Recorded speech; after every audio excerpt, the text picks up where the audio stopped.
About ready to call it to order, you think? I think the only ones I don't see, there's an iPad 2 and an iPhone 45, blah, blah, blah, blah, blah. Right here. So I don't know if either one of those is Tom or Morgan. So I don't see them, but I see Karen, assuming it's the right Karen. Okay. So, we'll call meeting to order at 9:01 today, general meeting. We'll have introductions, roll call. Ryan. Here.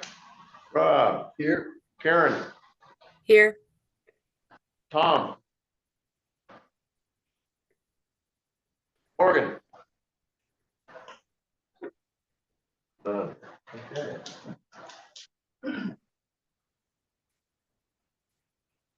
We, give me a heads up when.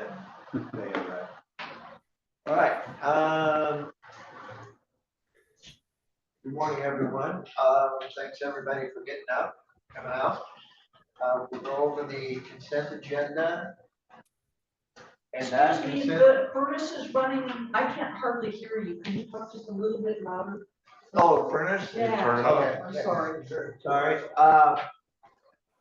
If we look at the consent agenda, it contains the minutes that have been missing. We were able to get all of those produced, so we have July, the August, and the September minutes updated. These are posting to the website, correct? Or are we leaving them Bill, as part of the, They're on the. Bill, That's Karen. what? the minutes are wrong. It says July 28th meeting minutes, but that is actually the June's meeting minutes attached here. So we still don't have any July. I just spent 2 hours going through the minutes, double checking, and we're missing July's minutes. I'll resend July to you then, Bill. Okay, I don't know what happened there. all right, we will. Yeah, there's also some changes that need to be made to the minutes. Okay, well, that's what we gotta go over, so, if you have changes, let's do that now. Okay, so when Fieldstone is one word, not two different words. And so I'm sorry. So in all of the meeting minutes, Fieldstone is one word. On the August 18th meeting minutes, under architecture, it should say Teresa Rockov brought to the board her volunteers, is what you said, but she also said she had one application for a full shed, and then the motion should have been Karen moved to approve Lisa Vernaza and Molly Sparin to the architectural committee. Tom seconded and motion passed. It never mentioned who was on the committee. So we just need to make sure that that's in there. Karen, would you mind emailing that to me, please? Yes. The other thing is under rules and regulations. Is this August? Is this what? Is this still on the August minute? Still on August, just going down the line. Perfect, okay. Under rules and regulations, it should be another line that said Morgan moved to accept committee reports. Rob seconded, motion passed.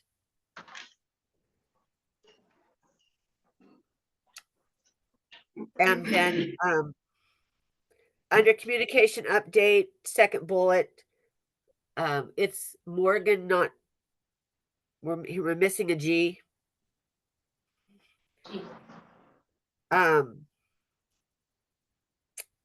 There's just so then down on 1, 2, 3, 4, 6 bullets. Ryan motion the maximum should read Ryan motion the maximum temporary pass is 30 days. Under Labor Day games, we should mention Carrie and Sherry Williams, Kyle and Tabitha Pulliam will spearhead Labor Day games. They were left out. Under new business, if we read it as it's stated, need to have a standalone book in office that any board member can walk in and grab in case of a fire. Need all the procedures in the book. I know that it was the Firewise or the fire protocol manual, but that needs to be motioned or mentioned in here so that we know what book we're talking about.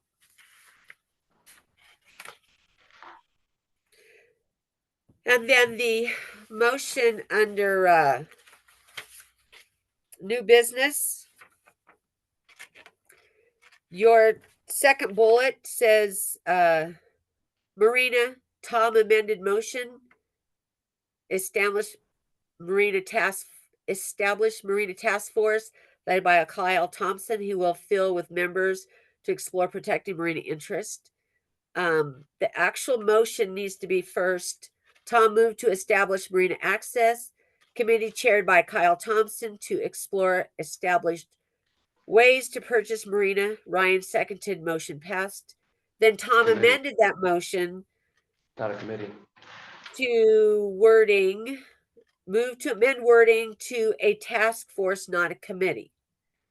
And Ryan seconded and motion passed. Down on September 15th under consent agenda,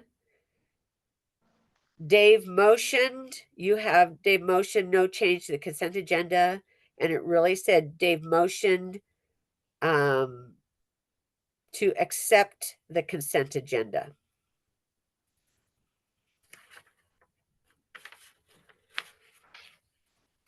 Under garbage on the September minutes, Penny Leopold is Lippold.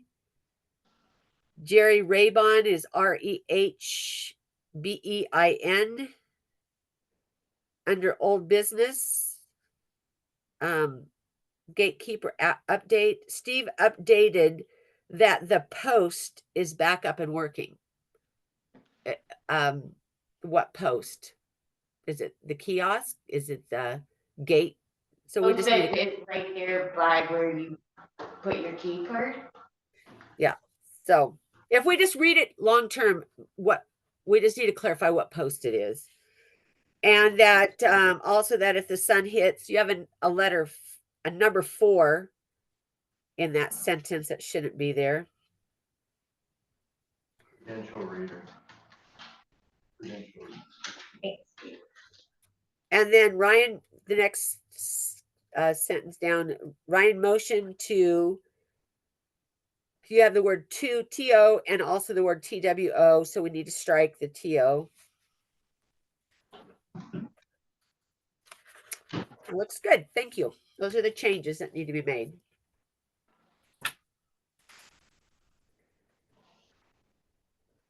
Okay, anything else from anybody on the consent agenda? We do not have financial reports to attach.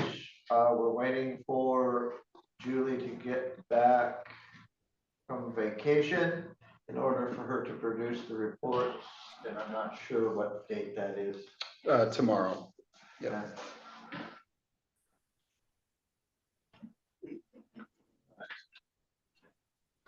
Anything else on the consent agenda? If not, can we get a motion to accept the consent agenda with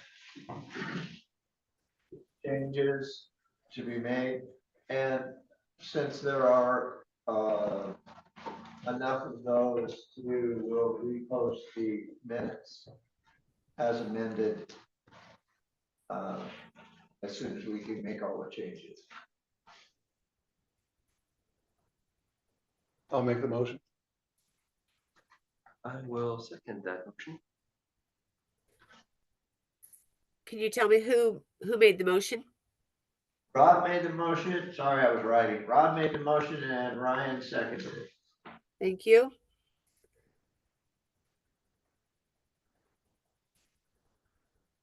All right, call for vote. Rob. Is there any further discussion? Excuse me. Then call for the vote. Rob, Yes. Brian, Yes. Karen, Yes. Tom? Morgan? And I'm a yes. All right. Go to financial report. So Rob, I'll let you update everybody on financials. Yeah, so I requested on the 14th that we were gonna need financials for the meeting on the 27th today from Fieldstone. But that we were doing a cash drop on the 21st, so we would be providing information from the cash drop after the 21st. And so that we could have financials in preparation for this meeting, and Fieldstone could not accommodate that because only one person at Fieldstone can pull our financial reports. So that's a bit of a concern. We do now have a check deposit, I'm sorry, the financials will be posted per Julie at Fieldstone as soon as she comes back. So I assume that tomorrow she will go through the financials that we've given her and then produce the reports. I'm hoping by Tuesday, and then I'll post those and send those out to the board. So. We do now have a check scanner in office from Umpqua, so now we can do check scanning locally and not have to go all the way to Umpqua to the bank and do those more frequently. And so we just have to keep physical copies of the checks for 60 days in case there's a discrepancy on the deposit or a question on the deposit. But that's certainly going to help things from that aspect. And then Michelle has agreed to help carry on with cash drops moving forward. And so thank you very much, Michelle, for taking over for what Charlene was doing. We had a bit of a gap in cash drops. We had the last one done by Charlene on August 31st, and then Michelle, you did one October 21st, right? So now with the new process, those will be more consistent. Bob, I got the credit application done for roads, so hopefully, I haven't heard anything from them. It passed it, they okayed it, everything's good. Perfect. I did not fill out the personal guarantee though. And I think they need that, so. I did it for you. Awesome, thank you. Carrie Ree is officially agreed to volunteer, so she's a landowner in Three Rivers, very accredited on the financial side. And so she's agreed to help, you know, if we need help on like oversight on office processes as it relates to financials and that sort of thing. So just wanted to acknowledge that. Then we need to schedule a budget meeting for the board to review the budget. And I guess our next general meeting would be November 17th. So would November 10th be enough time? I mean, it's 2 weeks away. And then we would meet then the week after that. So is that enough time based on our? Tom has joined. Okay. That will fit within a time frame if we announce it today. It would be whether pretty much will be an open meeting, so anybody can attend. Yeah. It's a general meeting. And we would set it up so it would be here. And it would also be via Zoom. So it would just be how our director availability would be.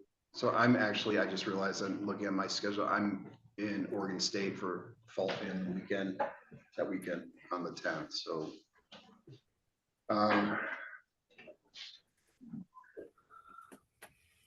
we'll need to have the main budget meeting then in November as well, right?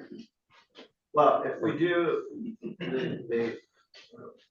historically, if we try to do a budget meeting at the same time we do a general meeting, runs into a 6-hour or 7-hour meeting. So I would say that if we have to, the budget meeting is gonna be the one that takes the greatest precedence. We gotta get that done so that we're set and we know what's gonna happen. I mean, if we have it on the 17th, we'll have to adjust the general meeting from there. Okay. Is the 17th okay with everybody? And so Morgan just joined us. Oh, sweet. Okay, thank you.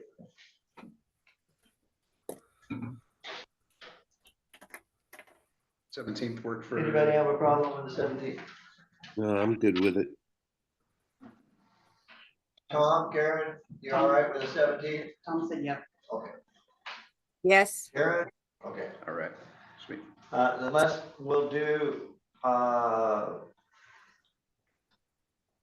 like it's been done before, I think works most efficiently. Randy had it set up pretty well to where we'll have comparative numbers and we can discuss, and it'll have to be a line item piece. And please, if you have ideas and ways that you want to change where money is spent within the organization, we need to bring that up at that time. But remember, we're only dealing with $350 a year. That's all we have.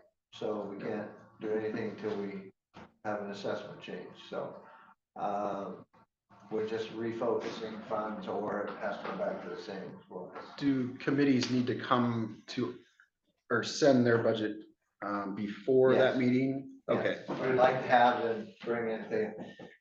John will have his tonight to you because he knows where he's spending his money. Yeah, so if we could have budgets before the 17th, and then that way Correct. we can have the information. Okay, great. Okay. All right. Let's see here. And then after the meeting today, I just wanted to sit down with like office related things. And I don't know if that needs to be inside this meeting or just a discussion in the office, really just to identify like costs for 2025. So it's financial related. More so around like what technology needs or in the office, what tools are needed, that sort of thing, but then also staffing costs and that sort of thing. So, and then I am seeking pricing for bookkeeping firms to reconcile books for us as an option. Should we ever choose to move away from a company like Fieldstone, or perhaps Fieldstone can do just the reconciling, but not being able to pull our own reports is shined a light on a weakness, I think, in our current status. Again, I own my own business. I can pull reports right now for P&L out of QuickBooks and get what I need. So it's difficult having to rely on. I thought we had a contract with the entire company at Fieldstone, and now it sounds like it's really just down to one person at Fieldstone that can do what we need. So that's not good. I need to find out the status of the CD. If it's automatically rolls over, which I believe it does, but also the term status, because this impacts the marina, and need to find out like access to that cash and that sort of thing. So if it rolls over into 2025, can we not touch it till like, January of 2026, that sort of stuff. So we're working on that. Yeah, that's basically it for financials. Clarification, you said November 17th, what time? 9 a.m. the usual time. Yeah. I do want to highlight some numbers real quick. Thank you to the office staff for getting this together for me, so we're not completely blind on where we're at. But just kind of some interesting numbers for like the RFID tags in August sold online, like through HOA Start website, over $1,500. In September, RFID tags, there was $430 sold in that month. That was online. In the office, $720 in September. And then looking at key cards, so similar product that's slightly different. August online was $490, and then September was $200 online, and then in person in the office was $635. And that product sold. And then garbage, August online was $50. That's through like the QR code. And then garbage September online was $330, and then garbage in office was $609. So definitely looking forward to getting hold of the financials once Julie gets those to us so that we can compare prior year, just to see if the addition of digital is helping. If we're seeing an uptick, it might be a little bit too early to tell, but definitely like having that as an additional payment option. And then Michelle provided post cash drop on October 22nd, some more numbers. There was 4 deposits made on October 21st. I mean, the safe was bursting at the seams. And so there's 2,047.28 for Labor Day games, 1,896 for October 1st through the 20th. $434 was part of September financials, and then $8,111.35 was an additional cash deposit made. And so we'll be getting to Kyle and you, Meg, details on exactly where, for example, volunteer fund is sitting once I get financials back. So one of those was for all the camp drops that haven't been made. Yes. Yeah, so there was the one for the Labor Day, you guys had cash for Labor Day was 2,000 and change, that one went. And then there was, We deposited. you deposited checks for cans, and then there was one check that was stuck like up to the envelope that I found that we got deposited in that drop. And that last one was for the camp drop also. Mhm. So you don't have approval on that. Was that the- No, that was in a check deposit, which is separate, right? Well, there was a check deposit that's separate that actually shows on that list in another area on there, but of that $8,000, about whatever 2,000 or whatever was for the can recycle, the check that I, Were there 3 for the can drops? yeah, Kyle already has those numbers. Okay. Well, he's out of state. Yeah. I'm just checking. So we'll get the whole little. Cool. Rob, what did you say was for the key cards? Key cards. Just generalized. Yeah, so key cards in August was 490, in September 835. So just everyone be aware that it's somewhere around 1,000. I'm sure there's way more than that that was given. That's all donation. That was not a required payment. So just to show people that we're all willing to help out when we can. That money that came in for the cards themselves was all donation. After that. We have a major shortfall in the cost of those credentials. Assuming that RFIDs are not correct because we sold over 200 would be $6,000. Hard to keep track of payment, but I was expecting to see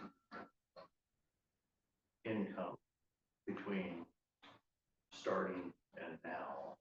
So hopefully there's some data that's not quite there.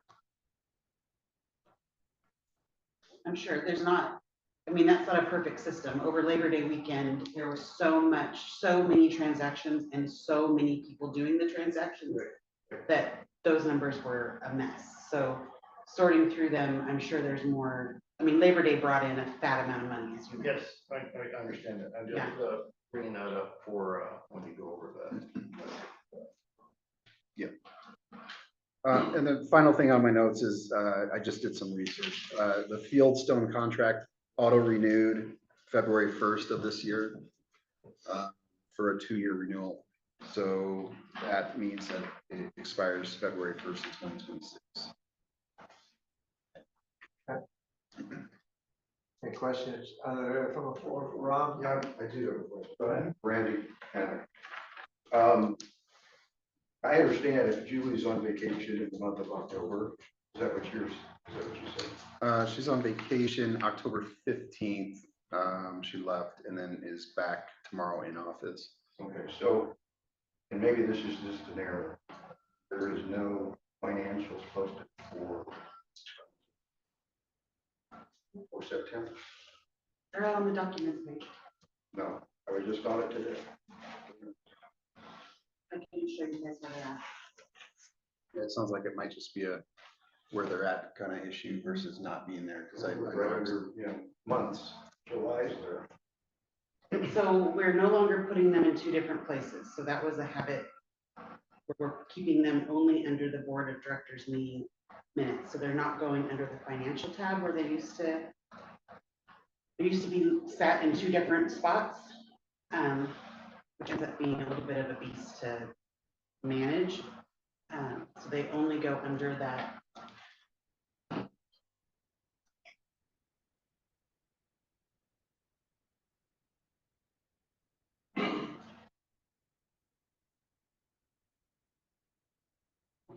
God, I'm glad it happens to somebody. I know. Every time. That's not fair. I was trying to be, Oh, so I have to get on.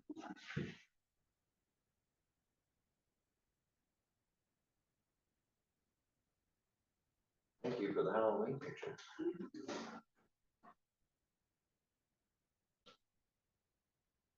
And of course, it's not going to be a fast process.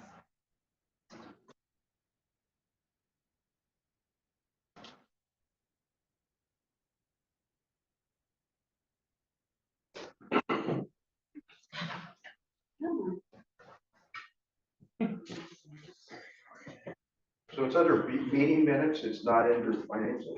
Yeah, it's under the meeting minutes. Yeah. because the financials are in the meeting minutes, so. Right. It's part of the consent agenda, so. Yep. That's what we tried to keep it is consolidated into one area. So if people wanted to hear about the meeting, that's where they went to, and they didn't have to leave that to go to the financials. All of our information that the board. I didn't know you guys changed it over out of that, Yeah. so that's why they're not. Can you see them? Documents. So if you go under documents. And then you come down to the board Yeah, in of the board, I committee. see that, yeah. And should So hopefully, they're buried in, they're in with the minutes, so it doesn't really say. yeah. So they're all set up. Okay. Thank you. Next item, Jim. Hello, thanks for having me back. The last meeting, I guess first thing is that we've got a vacant board position that the applications will close at the end of the month. And I've spoken with at least a couple of individuals who are property owners within Three Rivers that have expressed interest. So good news there. We may have at least a few candidates that are interested in applying for that board position. And we will conduct interviews, I'm assuming early November to fill that. So optimistically, again, we've got a few candidates to choose from. And even more optimistically, those folks are all going to be from within Three Rivers. So we can bring some representation back to the fire board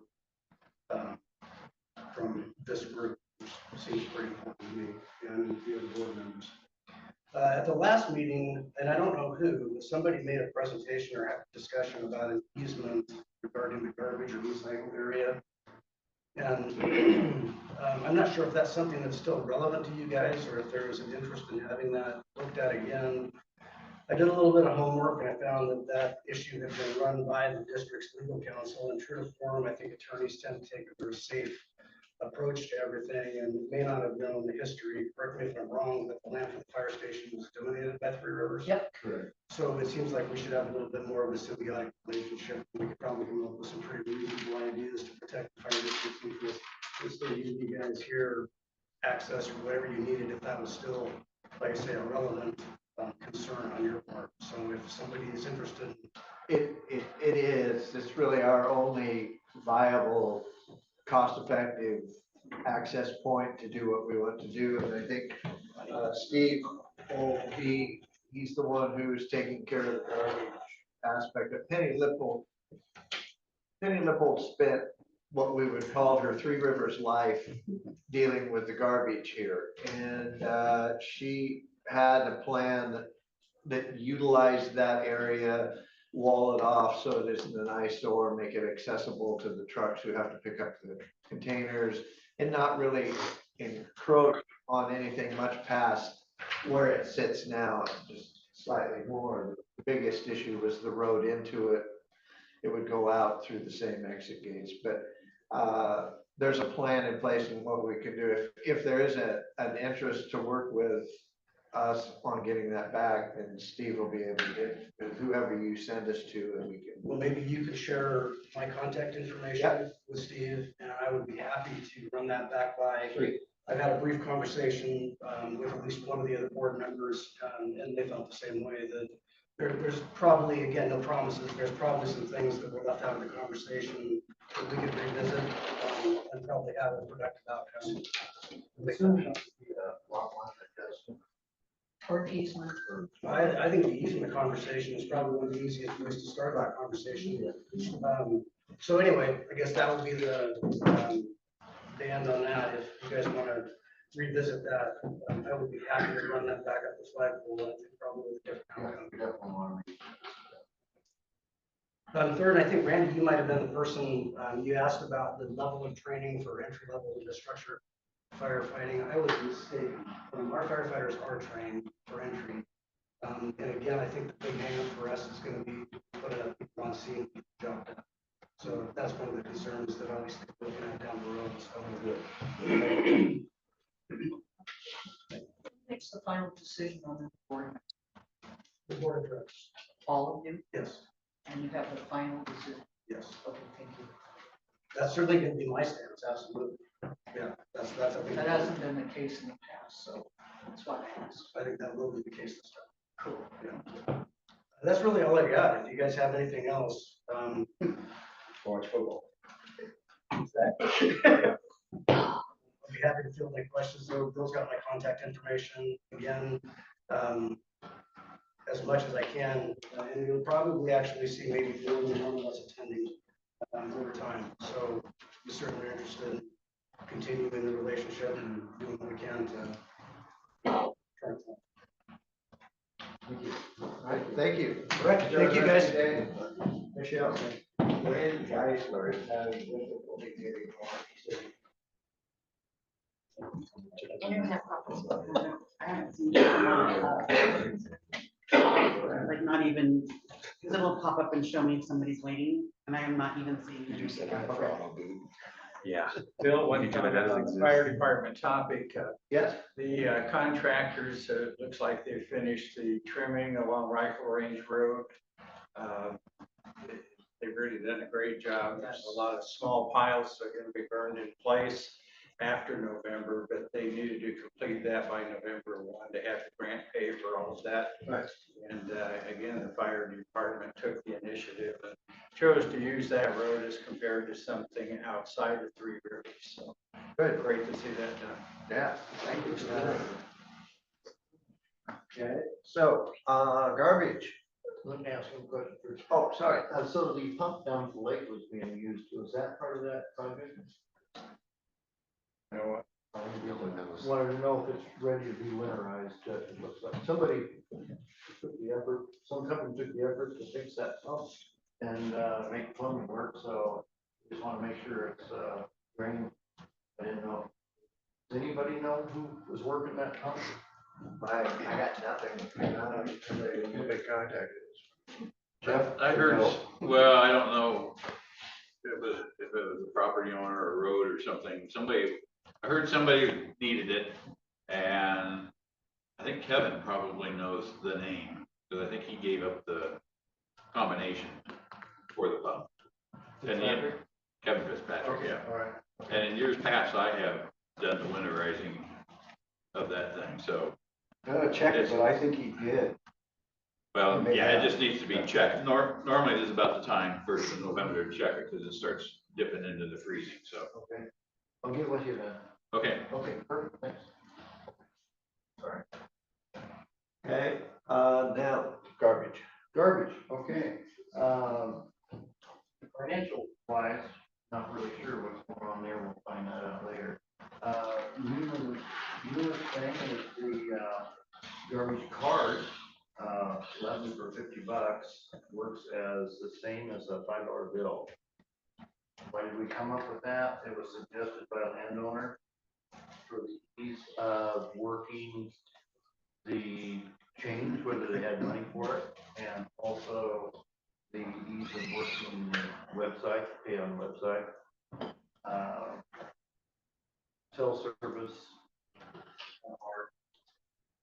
I like the fact that if they buy the cards, I know they paid and they turn it in. It's hard to watch the screen to see if somebody paid for garbage. Steve, can you either move closer or speak louder? In the hot seat. The hot seat. So anyway, where did I leave off? Hard for us to see if they paid for garbage. Yeah. Because you drive up, you throw a can in there, and you just assume that they paid online, since they didn't come in and pay. So I like the card deal. It's very easy and handy.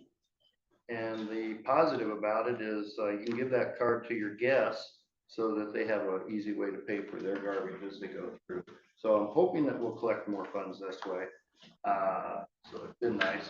Can I ask a question You about sure that? can. So they're still gonna have to leave their car or drive over to the office and take that card and put it in the box.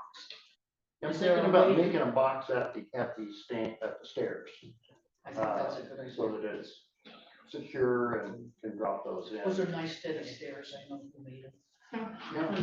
So, yeah, that's in I'm kidding. in the thinking process. Yeah, Uh, that's a good idea because, Do you like the card idea? yeah, Okay, we're perfect. gonna buy them for gifts. There we go. There we go. Buy 'em for gifts. Okay. Birthdays, Christmas. The big change that may cause some confusion, no longer accepting cardboard. Cardboard, when it's dumped in the dumpster, it's trash. We pay for it as trash, we pay for it as weight. When the container gets wet, that cardboard soaks up the moisture and weighs more. It's been a misrepresentation in the fact that it's never been recycled. The garbage service is not going through all the trash to pull the cardboard out. They're just charging us. So it was an expense to us that no one realized. So no cardboard anymore. You can pay for it. You can put it in bags and pay for it if you want. Or you can take it to Madras Sanitary and they have a whole group of recycled items. Because oil is on the other list.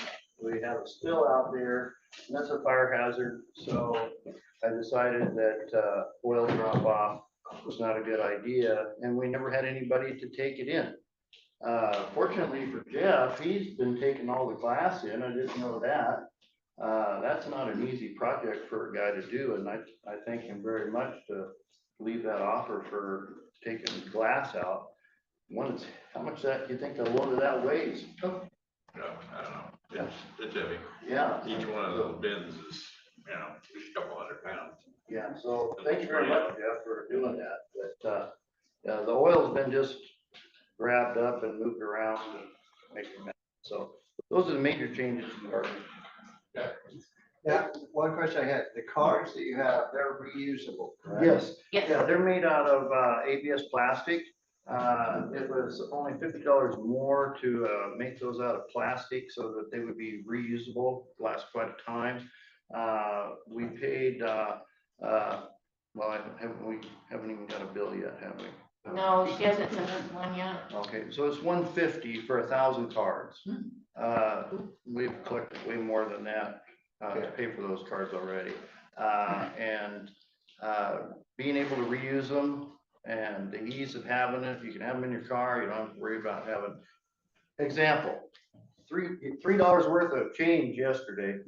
Coins. There's no deal in coins, so it's kind of hard to put that in the thing. So just trying to scrounge up $5, pay for the garbage. So it makes it pretty easy. And want to write a check, one check for $50, a lot easier than a whole bunch of checks for $5. If you want to put a link to pay to buy the $50 11 cards on the garbage side. Yeah, we can add that as another. They can pay online. Then they'll have to come pick the cards up though.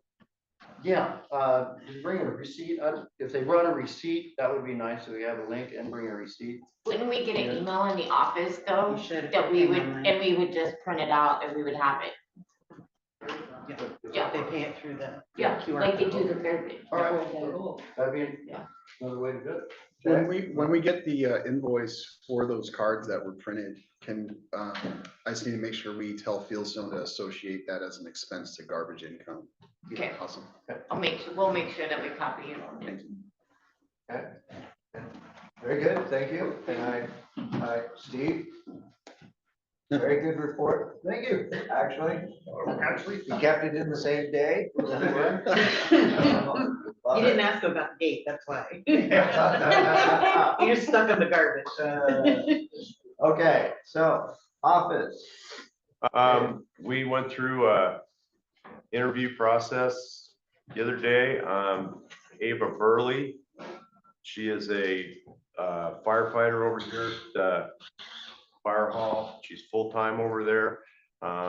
With their hours that they work, the 96 on, no, 48 on, 96 off, makes it to where she's going to be a good fit in here.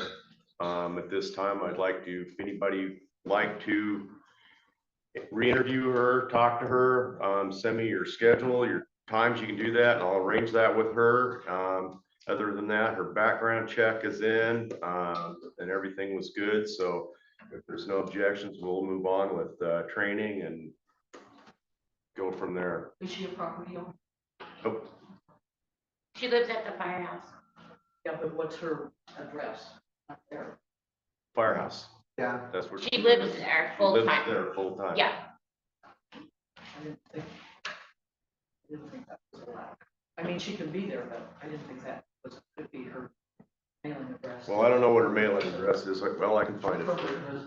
I can find it for you. See if she has a PO Sure, box. you can share that. The fire department, they decided a grant and actually. For training. I wouldn't broadcast it, but Okay. for us, we need. What else for the office? Don't worry about it. Office also, like Rob mentioned earlier, the check machine is in and operational. We have been working at cleaning the back room or the second office room, getting that cleaned up where it's more usable. There's material in there that needs to come out, doesn't belong in there. We'll get that cleaned up. I know we're working on an employee manual. So we're slowly getting those put together. Our office hours, like we've adjusted, and there still could be a possibility we might make adjustments as the winter goes on. And those will all be put out and everybody be notified and before the changes are made.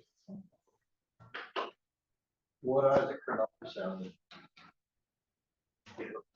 I can write it down. Monday through Saturday, 10 to 4, Sunday, 10 to 2.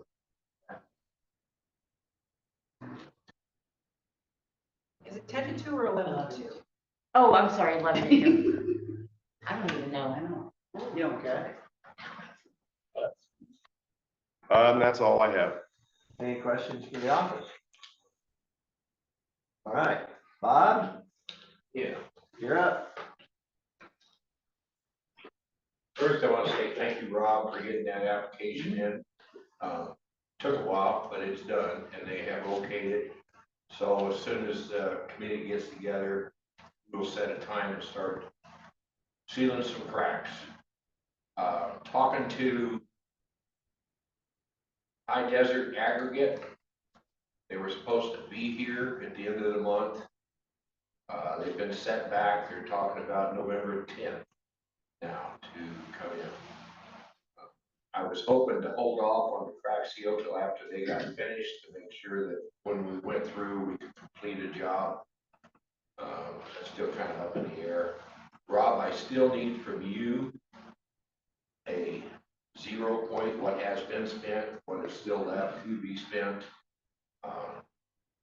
The fuel station is set up, thanks to Bill Hawkins, who supplied a pump so that we could now, when the gallons are used, know who used them and how much was used. He donated that to the road committee, which I thought was awful nice. Now, I don't know if I needed to go through the board, but last time we did, Steve used to be on the road committee. He resigned because he had so much things going on. Brian Blitzel, who is here, has offered to fill that slot. I don't know if I need a board approval, but if I do, please do. Yes, you do. Okay, well, now we know. Okay. You say Ryan's here? Yes, Ryan, I'm Ryan, here. hey.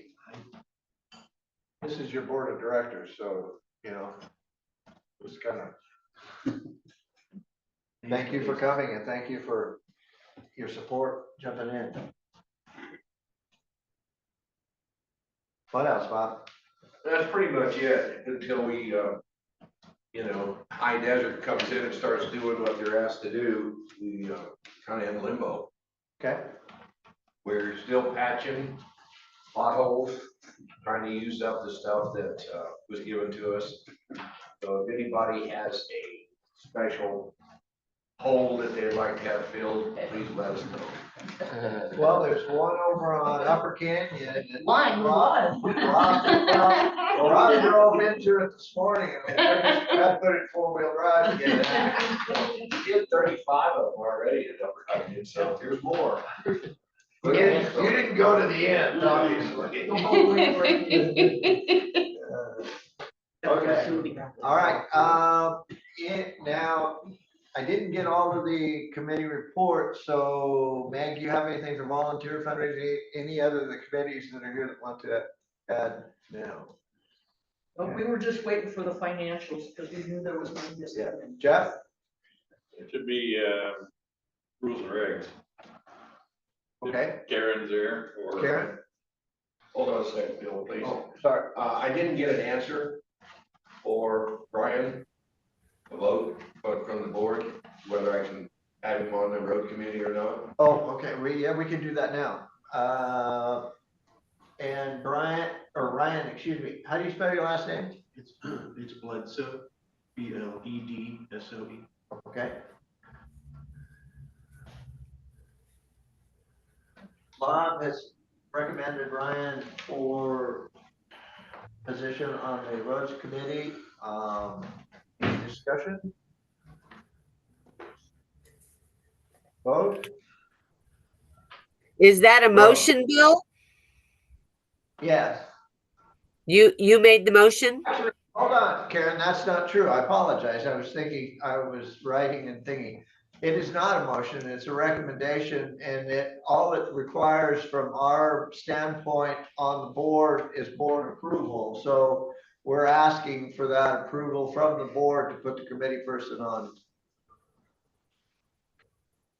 So we're having a roll call vote for approval for Ryan Bledsoe to be placed on the roads committee.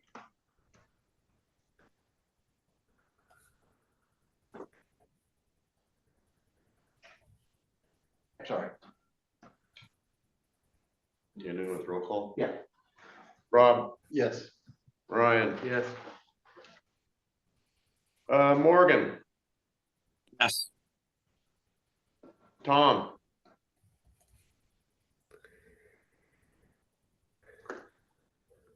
Karen. Yes. I'm a yes.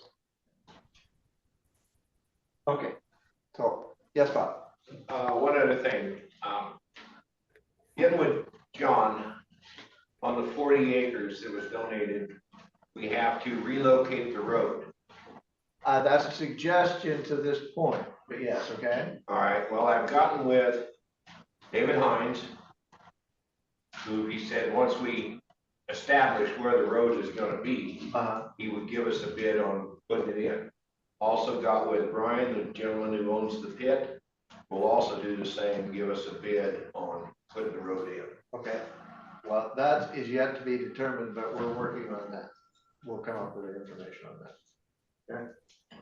Bob, Mike Patton contacted me this morning wanting to know, who was in charge of giving your name, because I think he would like to get it as well. I think he's mad at me. I called him several times. He won't answer. Not when it comes to money. He's on, you can talk to him for himself if he needs to. Oh, okay. All right, Karen, Jeff is indicating there's an update for Rules and Regs Committee.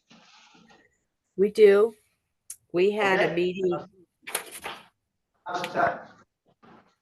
We had a meeting on October 12th.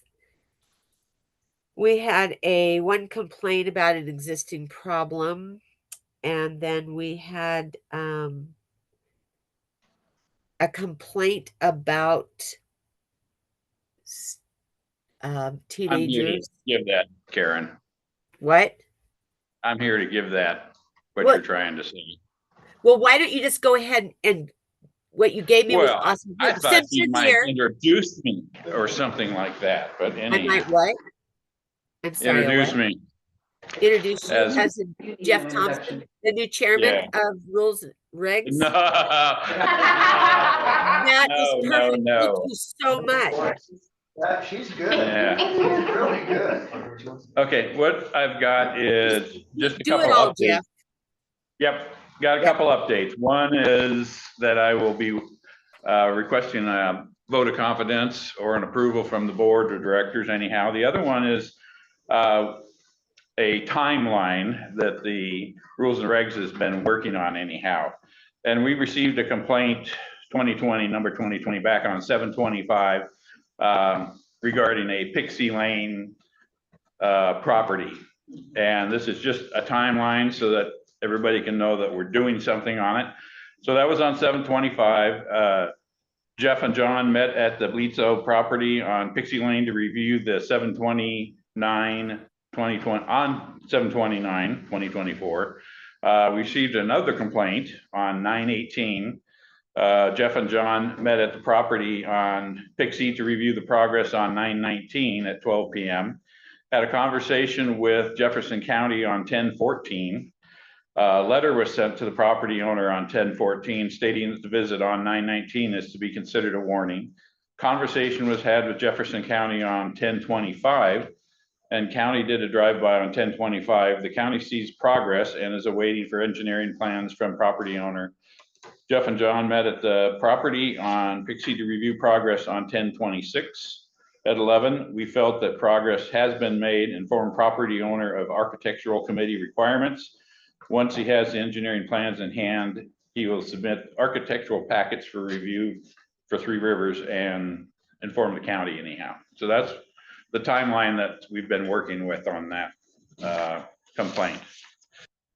The other one that wished to get the board's approval, there was a complaint submitted on 9/1, September 1st. 2399 was the number of it. 9/6, another complaint was submitted with pictures. At the time, the Rules and Regs Committee decided that there was no action as the vehicle property owner was not identifiable. On 9/27, the vehicle was identified on a property. And then, of course, the property owner identified. What the Rules and Regs is requesting a fine of $250 to be assessed. And this was, What did they do? well, let me get to that. Speeding, basically. These boys were traveling at a high rate of speed, and when we tried to confront them, they would not stop, returning 3 more times before we got pictures of them. I did report them to security, but not sure they were all that interested. I also tried to report it on the website, but didn't have a good enough connection. We did get 4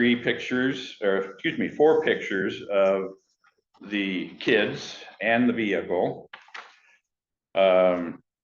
Anyhow, kids and the vehicle, and then the vehicle identified. Yeah, anyhow, that's like a picture of the kids as they was like driving by.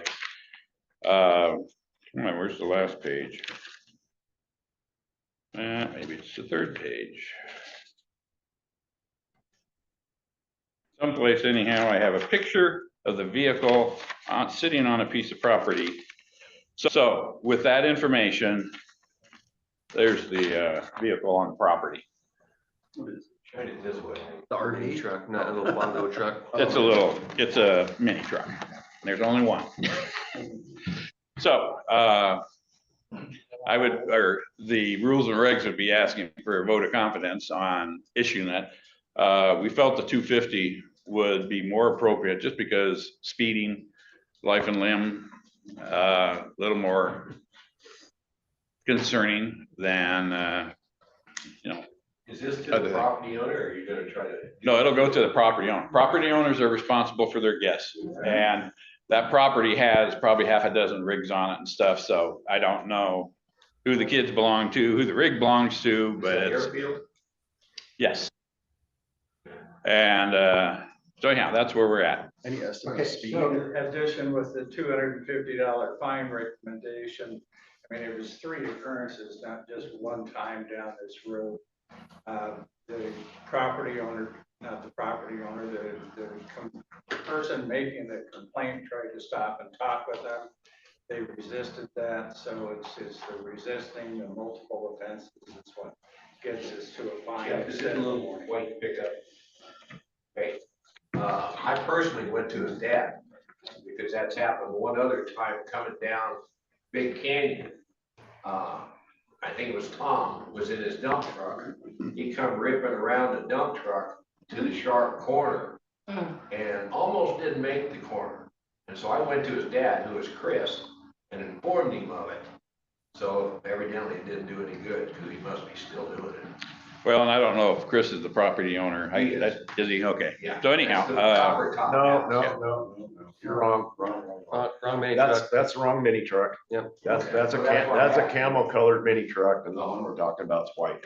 Okay, so Jeff, you, this will require a motion, this is board action, so we're gonna go ahead and approve the issuance of a $250 fine for this complaint. correct.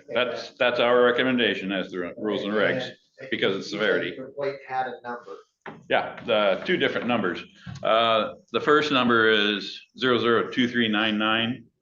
And that was without pictures, because they didn't know if they could get the pictures up. But anyhow, on 9/6, a second complaint, 2484, was submitted with 4 pictures of the vehicle and Okay. the kids. And the total of the complaint is $250, or is it $250 per infraction? What are you looking for? Looking at this being one issue. I mean, the second complaint came with pictures. And, I should imagine if we all knew how HOA worked well enough, we could have got the pictures on the first complaint. But anyhow, they put in a second complaint that included the pictures.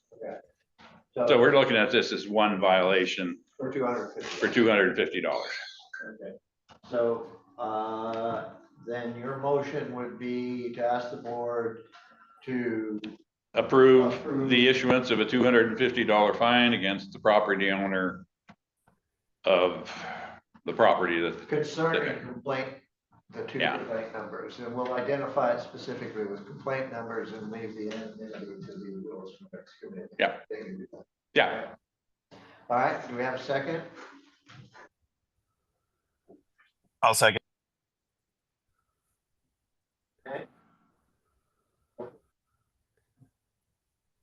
Any discussion? I was just curious if there's an estimate of speed. I know that they're not like, well, it's only supposed to be 20 miles an hour up there and easily way over that. It doesn't take much to go over 20 these days. And the fact that, they tried to slow them down and they just did it 3 more times, came by them. Okay. Anything else? Call for a vote? Karen, Yes. Morgan, Yes. Rob, yes. Brian, Yes. I'm a yes. Tom? Yes. Okay, anything else? Any other committees? Thank you. Thank you. We have a motion to approve committee reports. Please. I'll make a motion. Oh, let's get her going. I make the motion. Rob makes a motion to approve committee reports. Is there a second? I'll second, go ahead. I'll second it. Brian second. Any discussion? Not. To vote, I mean, excuse me, call for a vote. That motion. Tom, Yes. Morgan, Yes. Karen, Yes. Rob, Yes. Ryan? Yes. No, yes. Okay. Public testimony. Do we have anybody on the floor who needs to talk? I think May. this needs to. So this next weekend, and we haven't actually decided on a time, but we are gonna have a Halloween party down at the event center. And it'll be a public event. We're gonna have a chili cook-off, so you can tell Mr. P. We're gonna have a chili cook-off.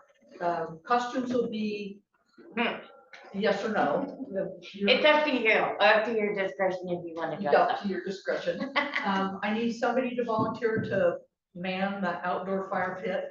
I'm gonna manage the 4, 5, 6 table, and I need somebody to do the music because Kyle won't be here. And I'll put out, I'll make sure the office knows what date it's actually gonna be. I don't think it'll be Thursday, which is actually Halloween, especially for our one team that probably is gonna go carol or trick or treat, trick or treat. Caroling, they didn't know caroling is big out. It's Halloween. So it'll probably be Friday or Saturday, but I'll let you know. But the other big thing is the volunteer fundraising committee is gonna have an annual meeting and a thank you dinner. And that'll all be on December 7th.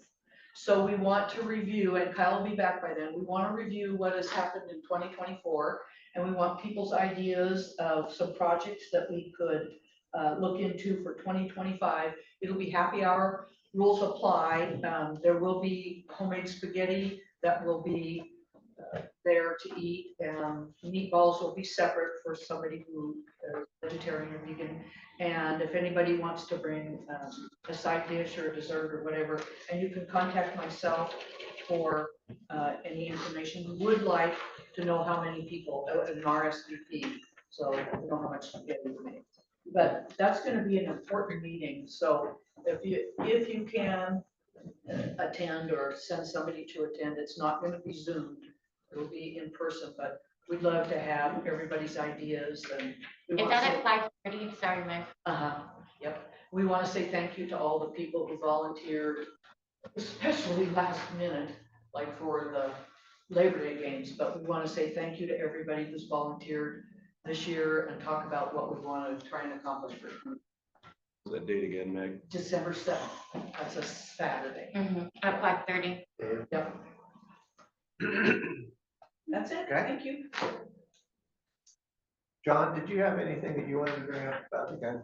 A couple of things.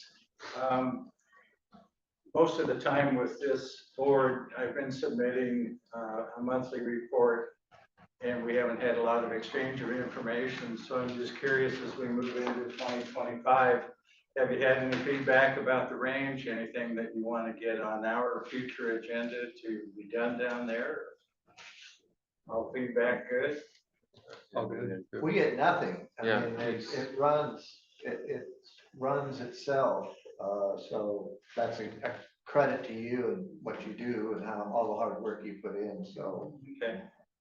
All the club members too. we appreciate. Absolutely, it's a good group of people, and I indicated on the board report, we just had our annual meeting, but I will stay on as president for the next 2 years again, and the board stays in place. A great group of people, as well as some other volunteers who have been attending our meeting. I always look forward for more people. We have our annual work party, semi-annual work party in November. Morgan indicated he'd try to come down. I told him to wear some painting clothes. I got a lot of painting to do, so anybody else that can You're join gonna us. take my painting job. We have a brush for you too. Great. John, what's that date again for the cleanup? I'm sorry, What's the date for the cleanup? November 16th, At 9? 9 AM. Down at the range. And No, really? Rob, typically my budget, pretty much you want all expenses in by the end of October. We have a fence project for $3,200 to use the remaining, most of the remaining budget. I asked Fieldstone to go ahead and cut the check to Lance Hope, but to send it to me and I'll hold it until the project's done. They're gonna start it before elk season, finish after elk season, so it's not like it'll be a year, but I'll hang on it until it's done. Then Mike Patton was gonna put down a pre-emergent, which will be a second spraying, trying to control our weeds a little better. That's gonna put us about $300 over budget. So the gun club voted and agreed we will pick up that overage. So we'll come in net zero on our budget again this year. And as the board approaches budget, I know you got a tough task to try to fit everything into the 350, but if we could look at the same budget again going forward, that would be greatly appreciated. Most of our projects will be focused on concrete work under the benches, steps going down to make them a little more permanent than having to rebuild them. That pretty much takes care of our safety issues. We are really moving forward into some capital improvements that are great things to have. And, as we take a look, our board approved the gun club. Our budget is doing really well with the support of our raffle and shooting events and so on. The gun club is going to try to pick up all of the expenses as far as maintenance, the future spraying that's being done. We can't, I don't think, pick up the couple loads of gravel a year that we go in, but the painting, the maintenance, we're going to try to pick up those expenses and just have the landowners really focus on the capital improvements. So great, that's where our thoughts are. Super. So That's it. Thank you. RSO meeting. We do have a range safety officer meeting. Haven't seen a lot of activity. We have about 8 people on a list that want to take it, but trying to get them up from the valley and focused on a single date continues to be a challenge. So that may not happen till spring. But right now it's still scheduled for November 7th. Okay. Thank you. And when's the next shoot? Thanksgiving, and Bob's going to help us out with a kind of a turkey shoot event, and we're going to have just fun shoots, Annie Oakley. So try to make it down, even if you haven't shot before, it'll be a fun day to be a spectator or participate. Great. Bill, do you want a quick update on SMP? Yes, if you have it. You didn't send anything, so yeah. We had our annual meeting, it was good. No actions being taken by shoreline management to regulate the lake whatsoever. The signage that went up, been working, not completely, but it's been working. The other part is that the lake is at its lowest right now. It won't go any higher or lower. And then the third thing is our docks are licensed. And for those that don't know, that our docks, we're responsible for the marina move. It's us because it's on our property, it's anchored to our property. So we're responsible for that. So Bill just signed the final one today, and then we'll have our permits and whoever can put them on. Okay. And so right now, you're not foreseeing any changes to the shoreline activity? There's Not in 25. No. okay. Perfect. Great. Thank you. Bill, has there been any, I know some people applied for the airport manager position that. Yeah, that's coming up. Oh, okay. Yeah, that's And then Bill, I forgot, you asked if you had any, comms does have one thing that I'd like to make a motion for, and that is just, the ad board out front. There's been 3 vacant spots for quite some time. There was somebody there were several people that were saying that they wanted them. We have a long list of people that want to take those spots. So I emailed them again and said, give us your sign. One person's already paid. They were supposed to give a sign, so they're just paying for a piece of plywood right now, which, okay. But so I'm trying to get the other ones to respond. If they don't respond, we're gonna just move on to the next one. I gave them a deadline to respond by. But I would like to make a motion to change the costs. Right now, it's $50 in park and $100 out of park. To be posted up there. I'd like to make a motion to change that pairs along with the posting on our 3R rec site, to $350 in park and $500 out of park. We have a lot of in park people that want spots. We have, That's an annual fee, correct? that's an annual fee. Okay, so Michelle's made the motion to change the ad board cost to $350 annually for in-park vendors, $500 annually for out-of-park vendors. Do I have a second? I'll second that. Ryan, second. And that includes posting on our 3R website. Yeah, that's cheap. Okay. Any discussion? Do they pay for their own board? Yeah. Yeah, they pay for their sign that posts. We just have, they have to provide us with the sign and we put it on the spot. Thank you. Could you restate the motion? She was pretty broke up. The motion is that we are changing the annual cost of the ad board, which includes website. I'm adding this to the original, but that will include website presence to $350 annually for in-park advertisers, $500 annually for out-of-park advertisers.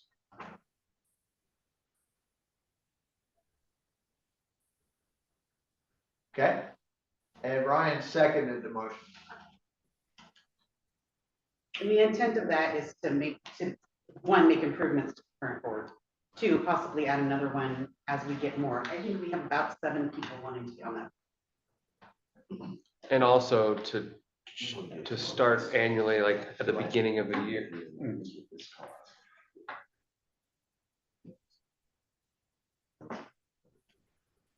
Yeah. Go ahead.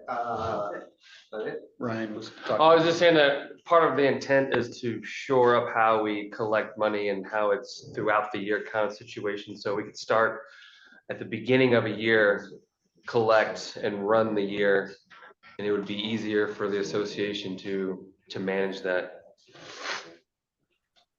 And then will you prorate if somebody starts like June or whatever? I think we have to. Yeah. Yeah, absolutely. Yeah. Steve, you had a comment on this? Yes, I wholeheartedly agree with this, because it falls in line with what I wanted to bring up about a vendor program, outside the gate, if you want to add vendor to that comment. I have quite a few vendors, already that have a code to get in. I've let some know that it's free now, but it won't be next, meeting, maybe, next year.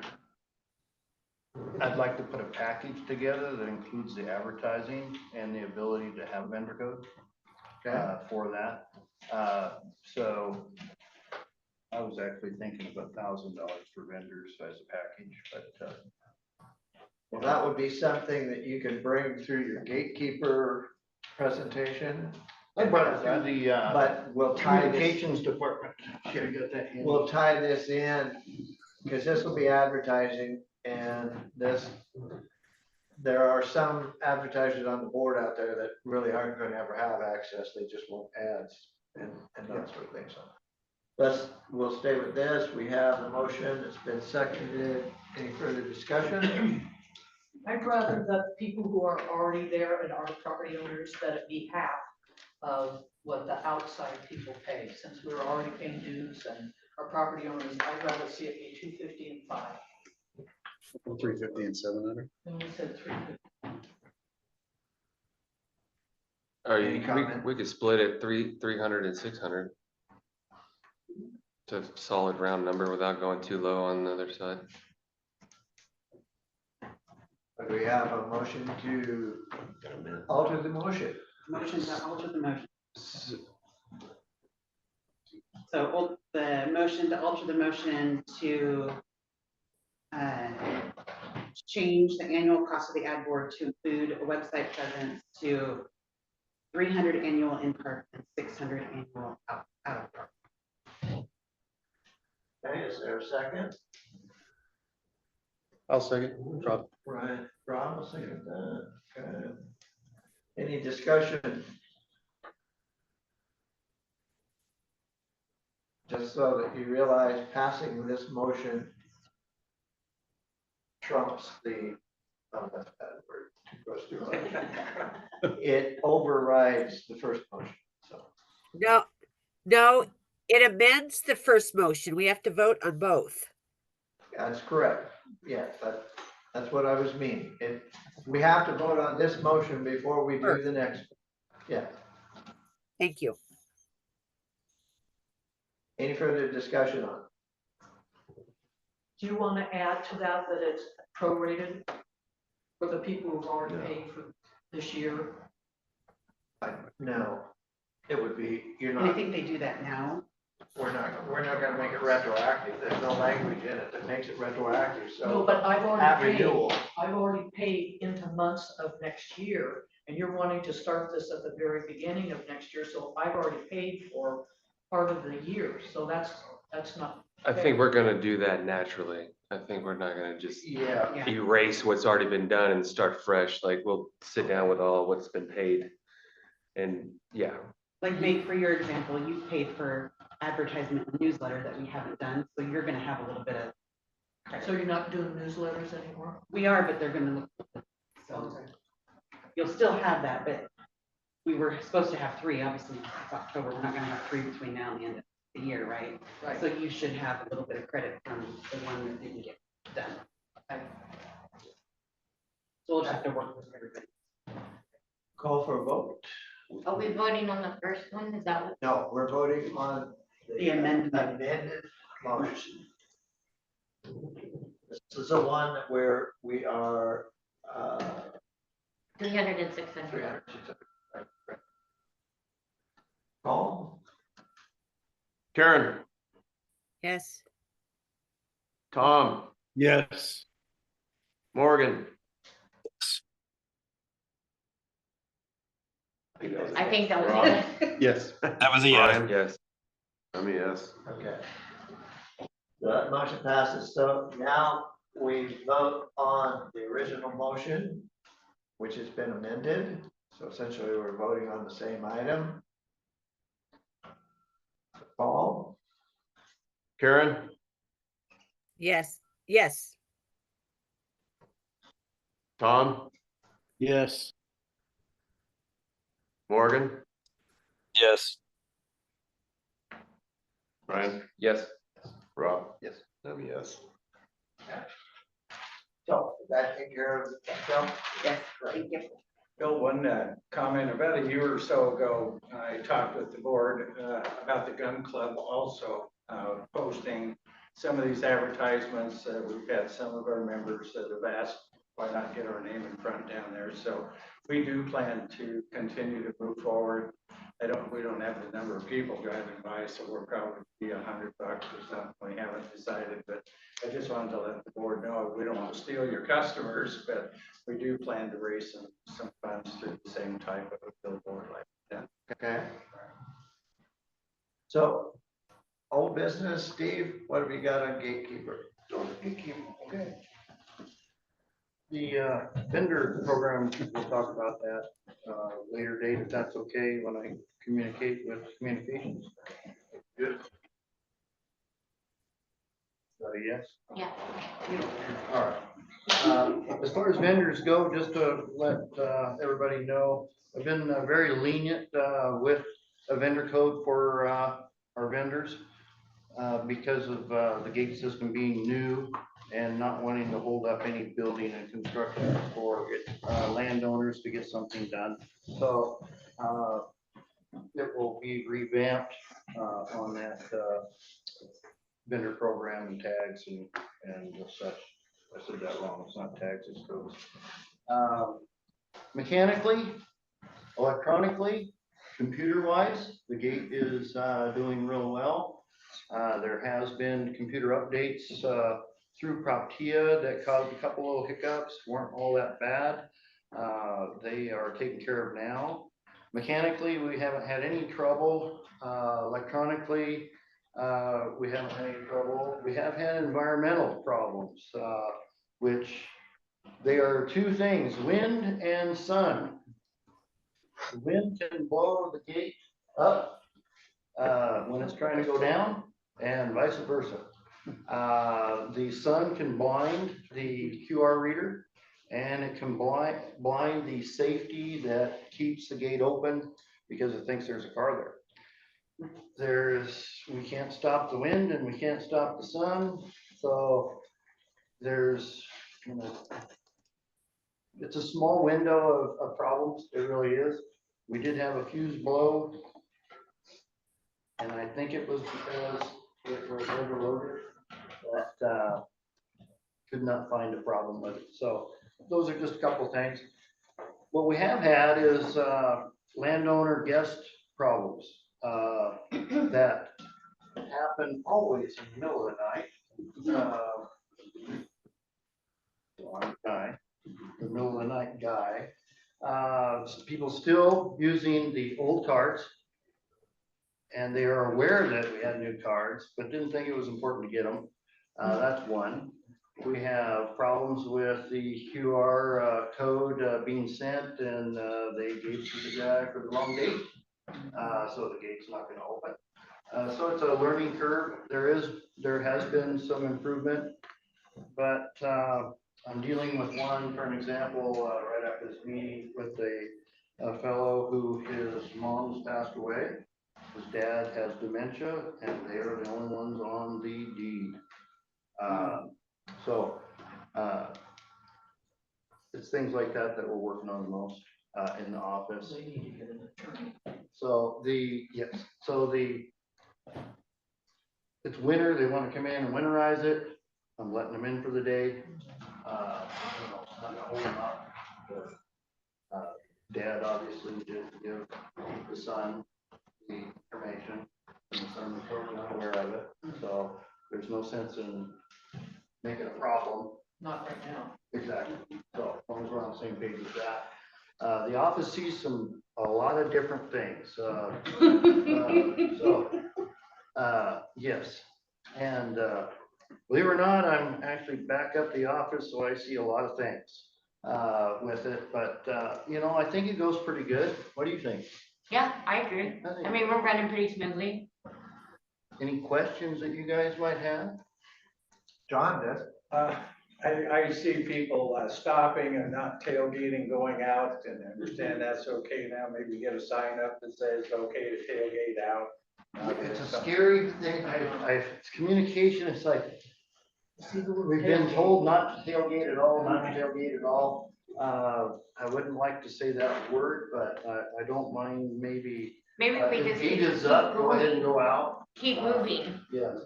And I think before, because isn't there a sign right by the gate that says something about If there was. Yeah, there was. Yeah. maybe moving it out a little bit further so that people aren't pulling up and then reading it and then going, like moving it out a little bit, that maybe they're understanding that if the gate's up, keep rolling. I'm finding they're not reading the signs. No, You don't say. but we keep hearing that if you put a sign up, people will read it. So Yeah. You need more signs. Bless You need 3 to read 1. Okay. No, everything's working good, so thank you. You have a question? Do you have a question? Did you get my last email out of your? No, I haven't received anything from you. All right, so, Send it again. okay. So I'll bring it up now. We'll explain it later. Okay, a little bit more. So, for businesses, vendors, it was gonna take a new module. I saw that one.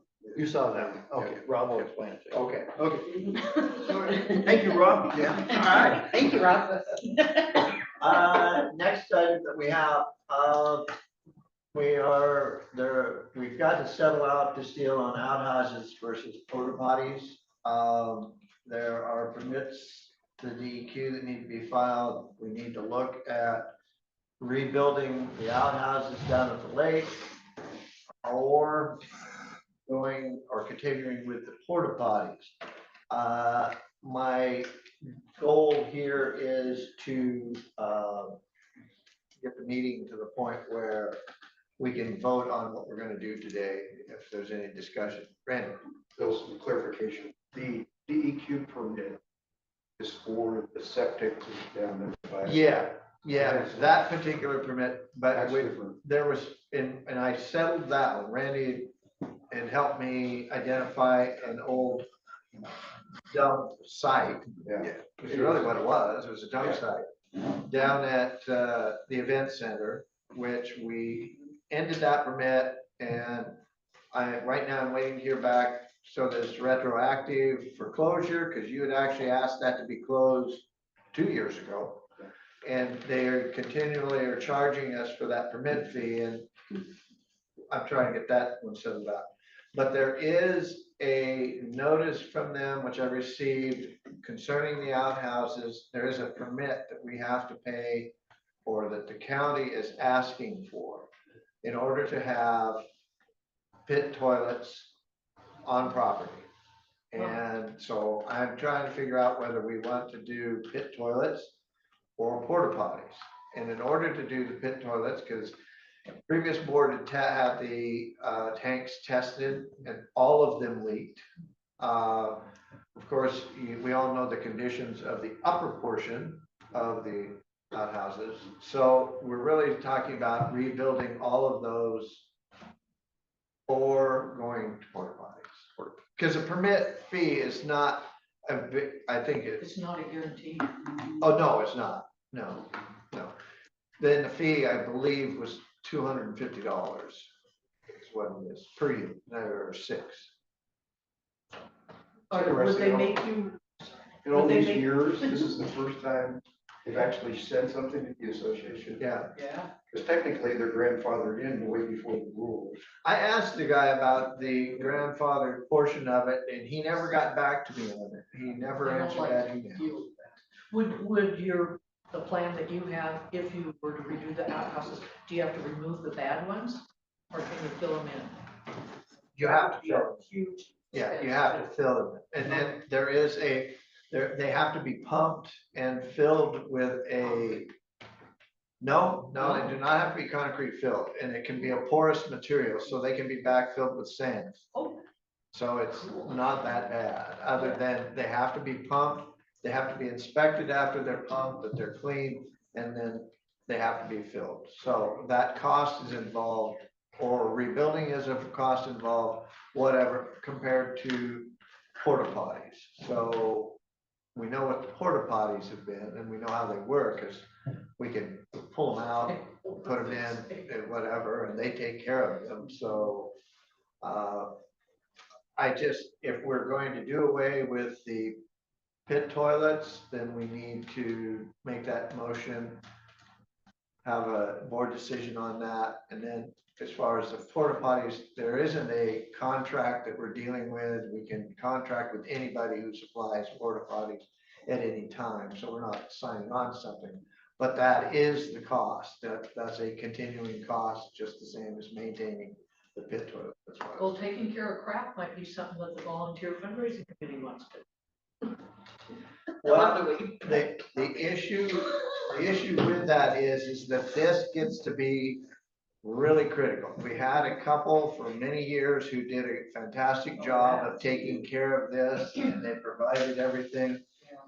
And this is something that I would say 99% of the property owners never really go down and use the pit toilets, okay, unless they're there with, and you see that.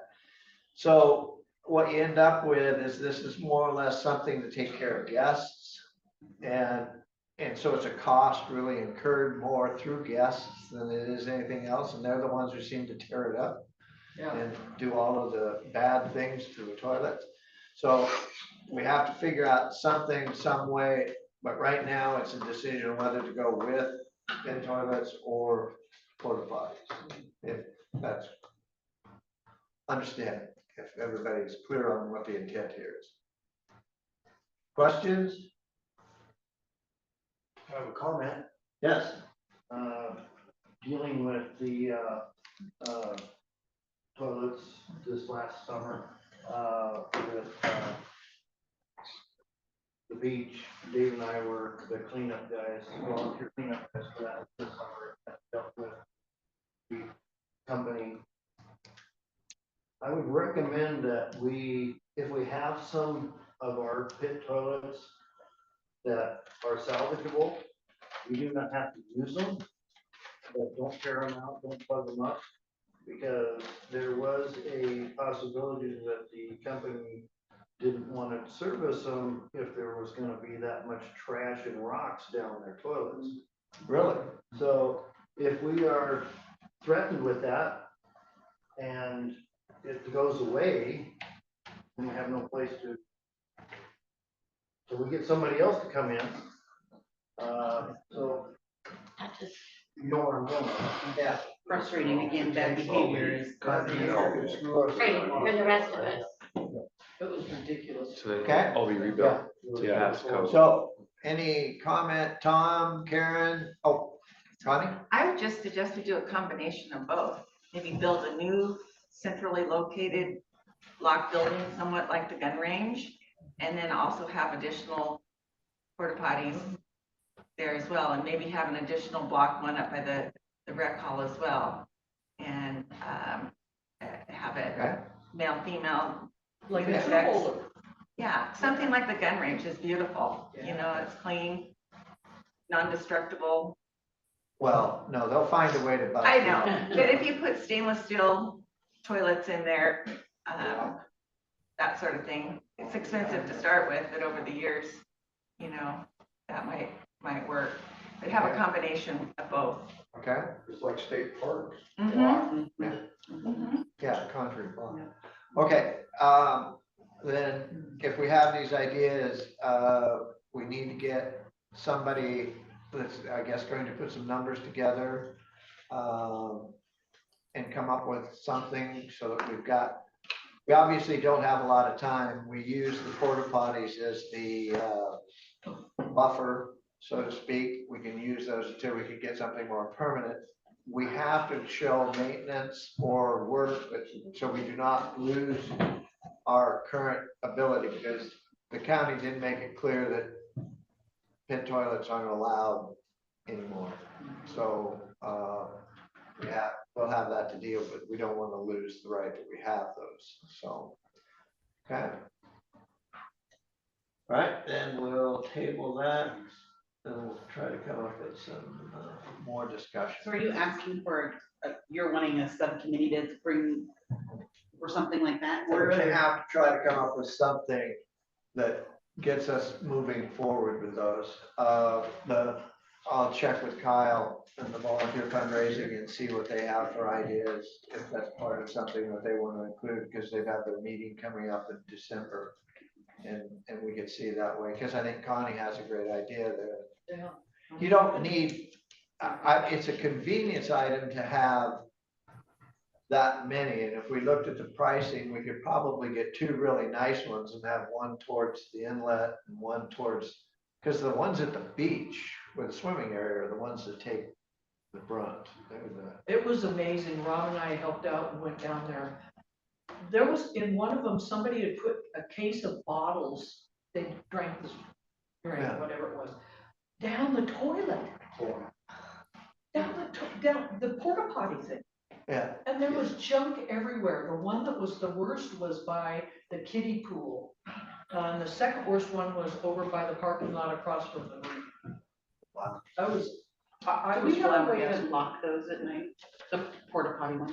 I don't think there's a way, but I was just thinking, I mean, you know, There are lock, I mean, you know, But like you where have you to have put somebody a lock to or, defend you know, that. correct. We need to have somebody who's gonna take care of that, so, okay. I was just amazed. And no wonder the company that's doing the porta potties wasn't very happy.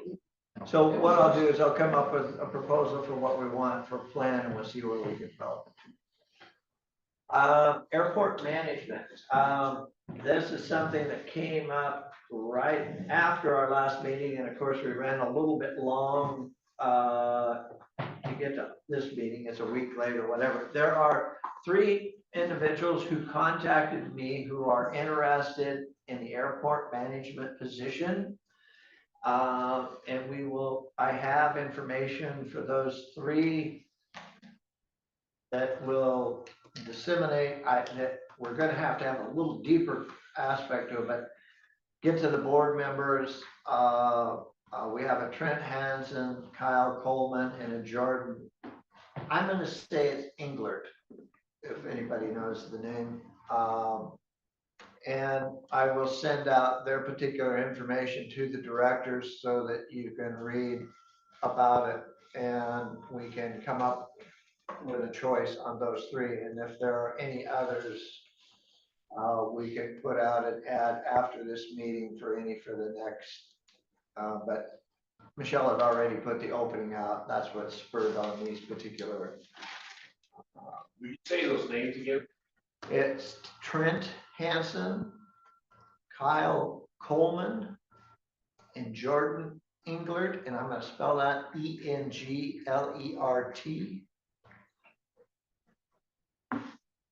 Are you having pilots? They're all pilots. They're all pilots. They're all, they all, they had sent, they had all sent, and, Jordan lives right across from, me and, McAdams. He is a commercial pilot. yeah, And they, actually, we talked to him about the position. He's got some great ideas that don't involve a lot of expenses to the landlord.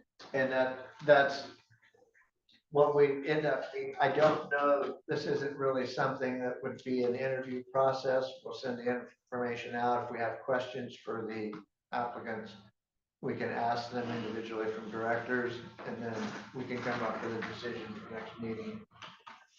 Because we'll have to take care of some business before the budget. I believe one of those is outside. It is. So there's only 2 of those applicants that are inside the gate. Okay, CTA update, which is the Corporate Transparency Act. I have sent the application to Parker Lepore. They are going to take care of all of that application stuff, whatever they need to do. And I will remind all directors again, they will be coming to each director asking for information from you and signature on a document. This document now, and I know Rob sent out a summary on the Transparency Act to each of you earlier this week. Read through that so that you understand what that is, because if you choose not to sign it and follow the procedures that are dictated through the Transparency Act and the liability that goes with it, then that will trigger a resignation from the board, and we'll have to fill that. So keep that in mind, and I really want everybody to read that and understand what they're doing. So website, Facebook publications. Oh, we've hey, done that Bill? pretty well. Bill? Yes, yes. Can you give us an update on the officers and directors insurance? Are we gonna be able to do that? And will we know if that's available before we're asked to sign anything for that CTA update? Yes, I tried to catch up with our agent on Friday and she was not available. But preliminary work that we've done towards that is that there is a policy that they are coming up with for directors to sign. We already have application in, and part of our policy is protects our liability as directors for actions taken. The problem with the Transparency Act is that it's more criminally oriented, so that if people are dealing with funds that are coming into an association, which is a 501c3 or any of the 501s, it doesn't have to be a C3, any of the nonprofits, then it becomes what they feel to be criminal activities. Money laundering is their biggest deal. So that's the issue that we have. We're protected from other things due to our limited liability as a non-paid board. So we have that. We also have insurance which covers us through errors and omissions that we would have. But this Transparency Act is going to require a specific coverage. They feel that they will have the coverage available before December 31st, and this act takes effect on December 31st, 2024. So I'm going to stay with the insurance agent so that we know what we have, and we're going to get the policy in place and have it ready, and I'll notify you all before you have to sign on this with Harker Lepore. So we'll just keep track of it, but I'll keep you informed on it because I'm trying to stay ahead of the game with it. So Thank you. I appreciate that.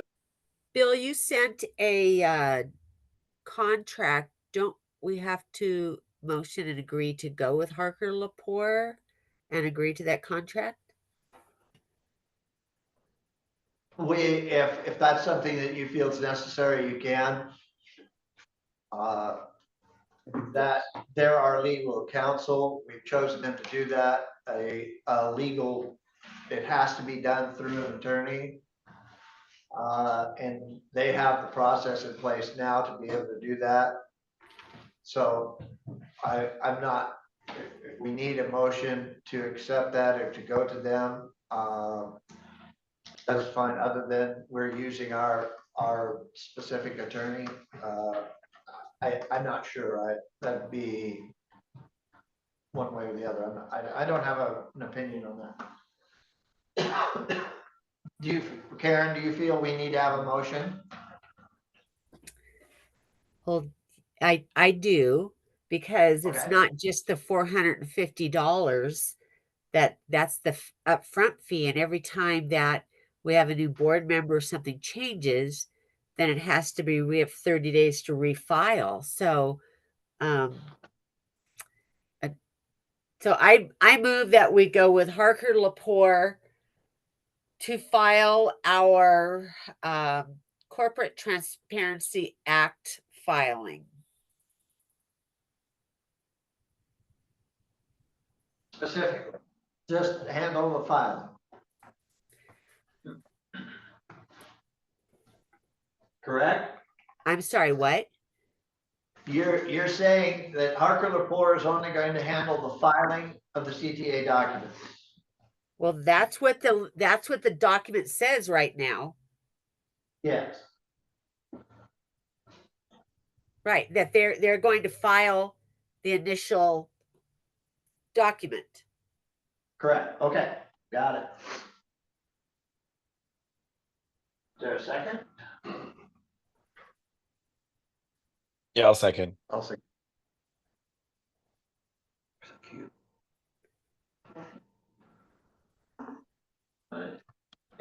Any other discussion that we need to? Discussion. Hearing none, vote. Karen, Yes. Tom, Yes.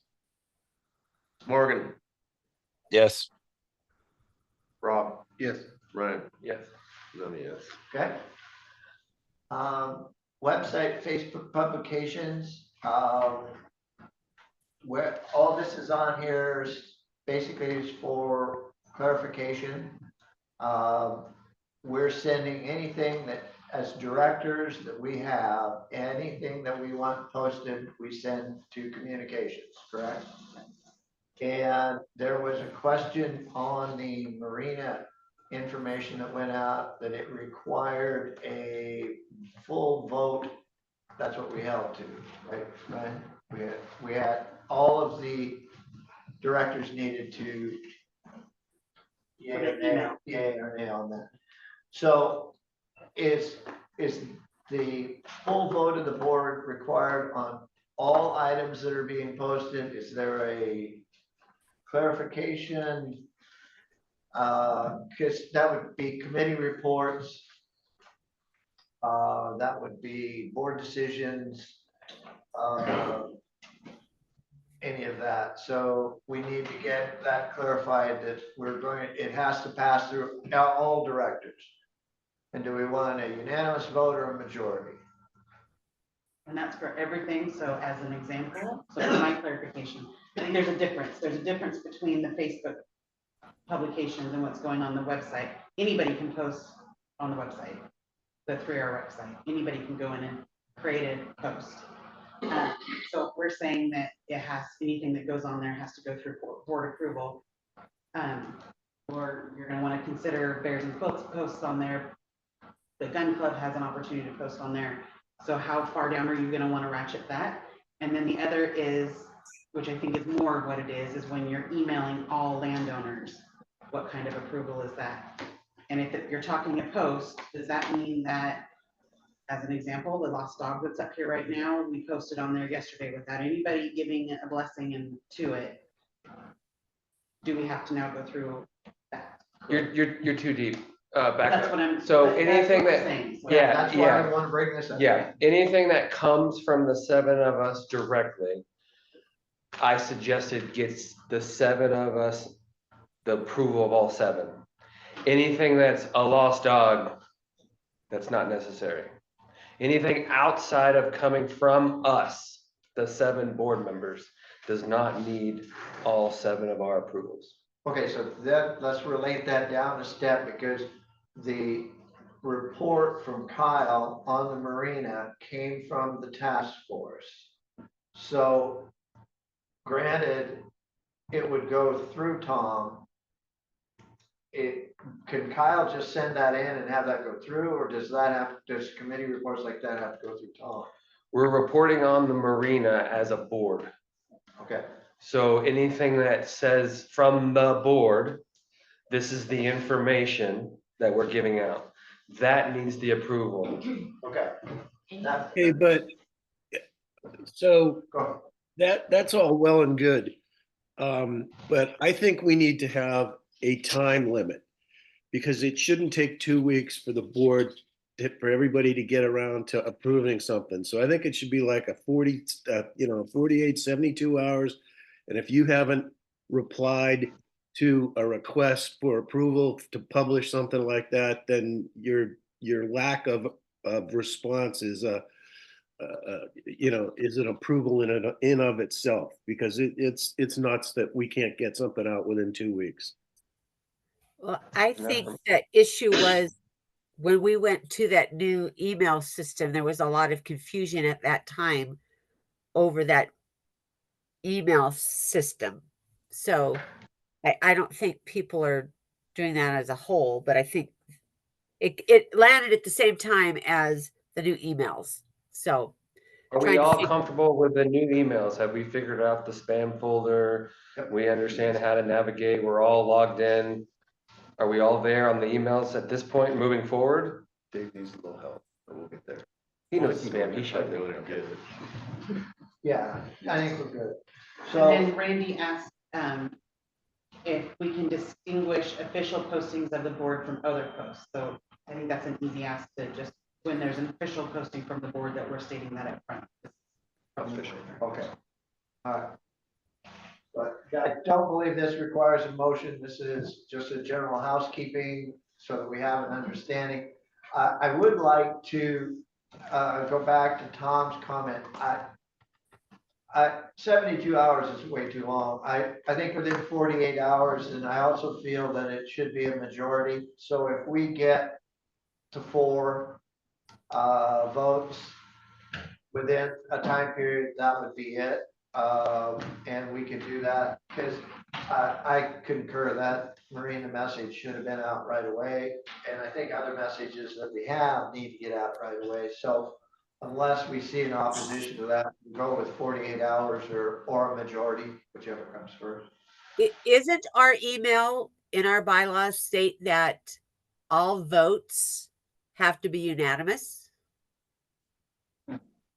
It does, but So we're making an That would be- exception for this, then it needs to be a policy that we change, that it. We don't get to short circuit the bylaws to say one way. So if we're gonna, it's the whole new thing to say we can do it this, but not this. That's all I'm saying. I think that Tom's courtesy is right. We should all check our emails daily to be able to respond to that, any votes, but votes have to be unanimous.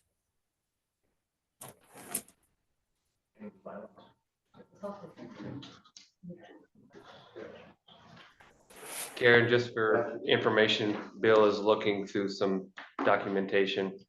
Great. Well, she and I wrote this, so it's not that we're doing anything So- secret.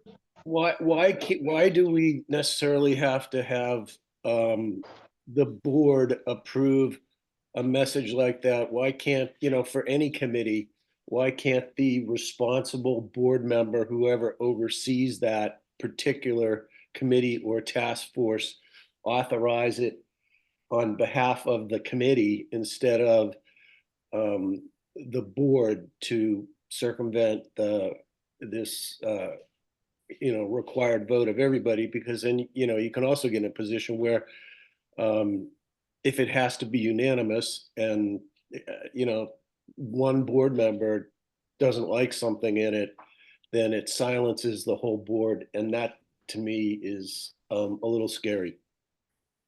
Well, then let's write a communications process for this board. The whole I just issue with say that. we have had messages that have went out by the board of directors. And if you remember the first message that went out by the board of directors that was approved by a member of the board through a committee, that got backlash from other board members, and then we had the second one. So this is why we're wanting clarification of what goes out to members and who needs to approve it on the board. So both of these cases, although you're trying to keep them separate, are very much the same. One did not receive unanimous approval, and one board member wanted to be withdrawn from the message.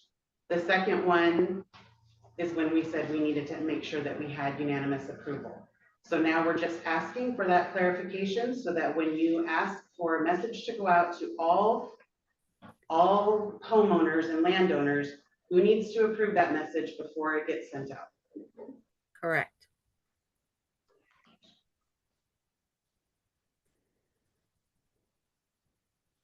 And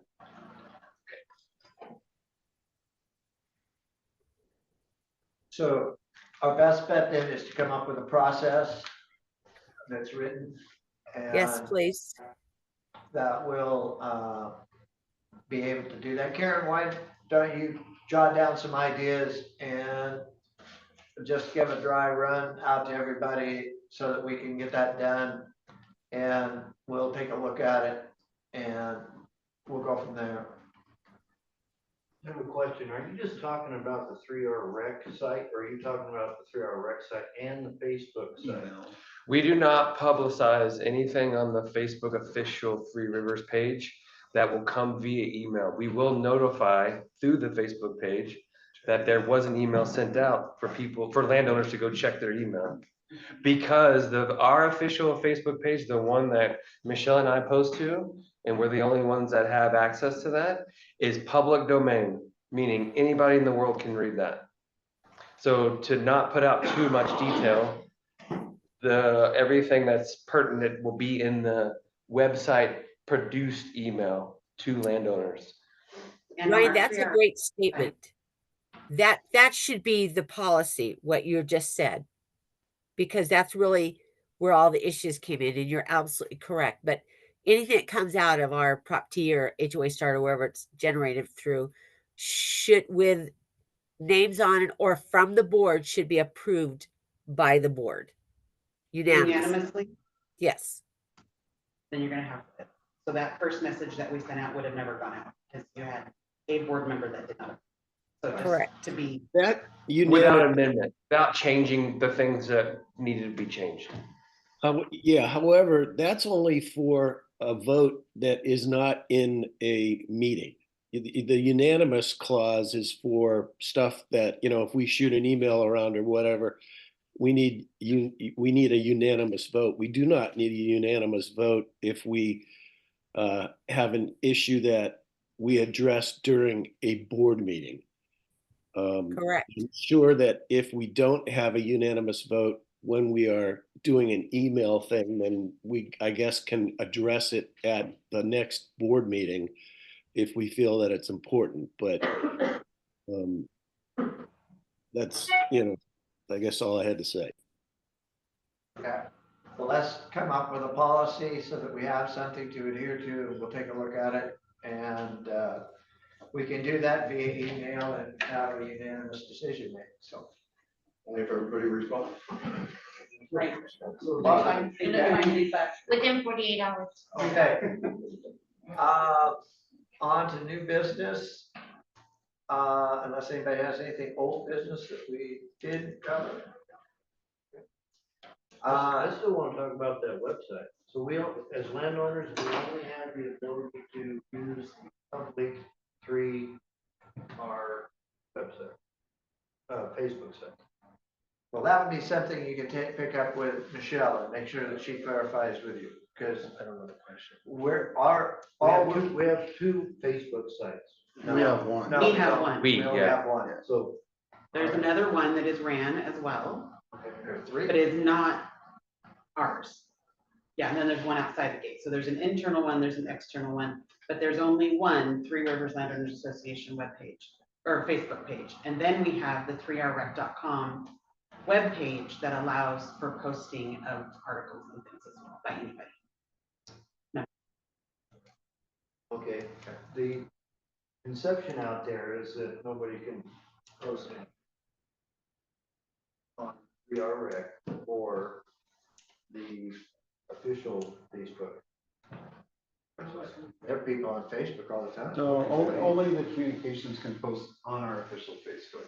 Okay. So, yeah. Okay, so That's that, correct. yeah. Yeah, but that doesn't mean, I mean, we, just like yesterday, they emailed us and said, hey, can you post this about the lost dog? And we got it posted. So it's not that postings can't happen. You have to, which you always had to ask for permission to post on the Three Rivers Landowners Association page. You always had to get approval. You also have to ask for permission on the other. Yeah, I mean, it has to go through the clerk. Somebody don't has want to an look open at it page. first. yeah, you don't want an open page. Okay, So I'm not much of a Facebook person. How do I know which site of Facebook I'm going to? If I just put in Three Rivers Landowner Facebook, The official site has our logo. And then there's the residents of Three Rivers that is led by somebody else in this room. That, that will post or will grab our post and put over on that other page. A lot of the people are the same, but not entirely. It's not a 1-to-1 ratio switch. So. And then the third one is outside of. Correct. That's residents of Lake Village, Chinook. Yeah. okay, so we got that taken care of. All right, moving on, new business.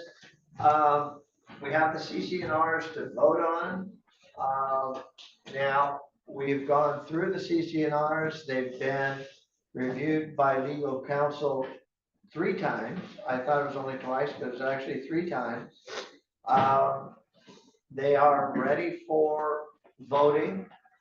I want to remind everybody that this is a mail-out vote, and it requires 75% of the membership to respond positively. And we are sending, or the governing docs committees recommended sending out the CCNRs as a package. And because there are changes throughout, Linda Wheeler did an excellent job of putting this together to where it shows what the old CCNR said and what the new CCNR changes are. There will be a lot of questions. At this time, we do not have a online voting portal to deal with. So this will be mail out ballots to be mailed back. So in the past, Fieldstone has taken care of all of this. It can be something that's possible to go through HOA start. We need to get this in line. We need to know what we're doing as soon as possible. This could be a topic at the annual meeting, but it will not be voted on at the annual meeting. You can bring your ballot to the annual meeting and cast it there if you have questions. That's all well and good, but this is a standalone activity which is out there. So the Governing Docs Committee did a lot of work to get it done. It's time to get it out there. I'm suggesting that we start the process and have it, the ballot in the mail by January 1 or the first week of January, because the questions will start. If we have a way of voting online, which Ryan thought we might. We do. Then we need to get that process because it's a packet that will have to go out and it has to be explained. And I've had to deal with this before, and Dave being the secretary, if he has to deal with this, we'll go nuts. He'll go postal on us right away. So it is a process. So if we agree, I guess I will make a motion that we have the CCNR changes ready for mail out ballots by January 1. And we'll take care of that process between now and then. That would be the motion, that we get it ready for January 1. So I'll make that motion, if we can get a second. I'll second. Now, Karen, do you have any update on that? No, I do not.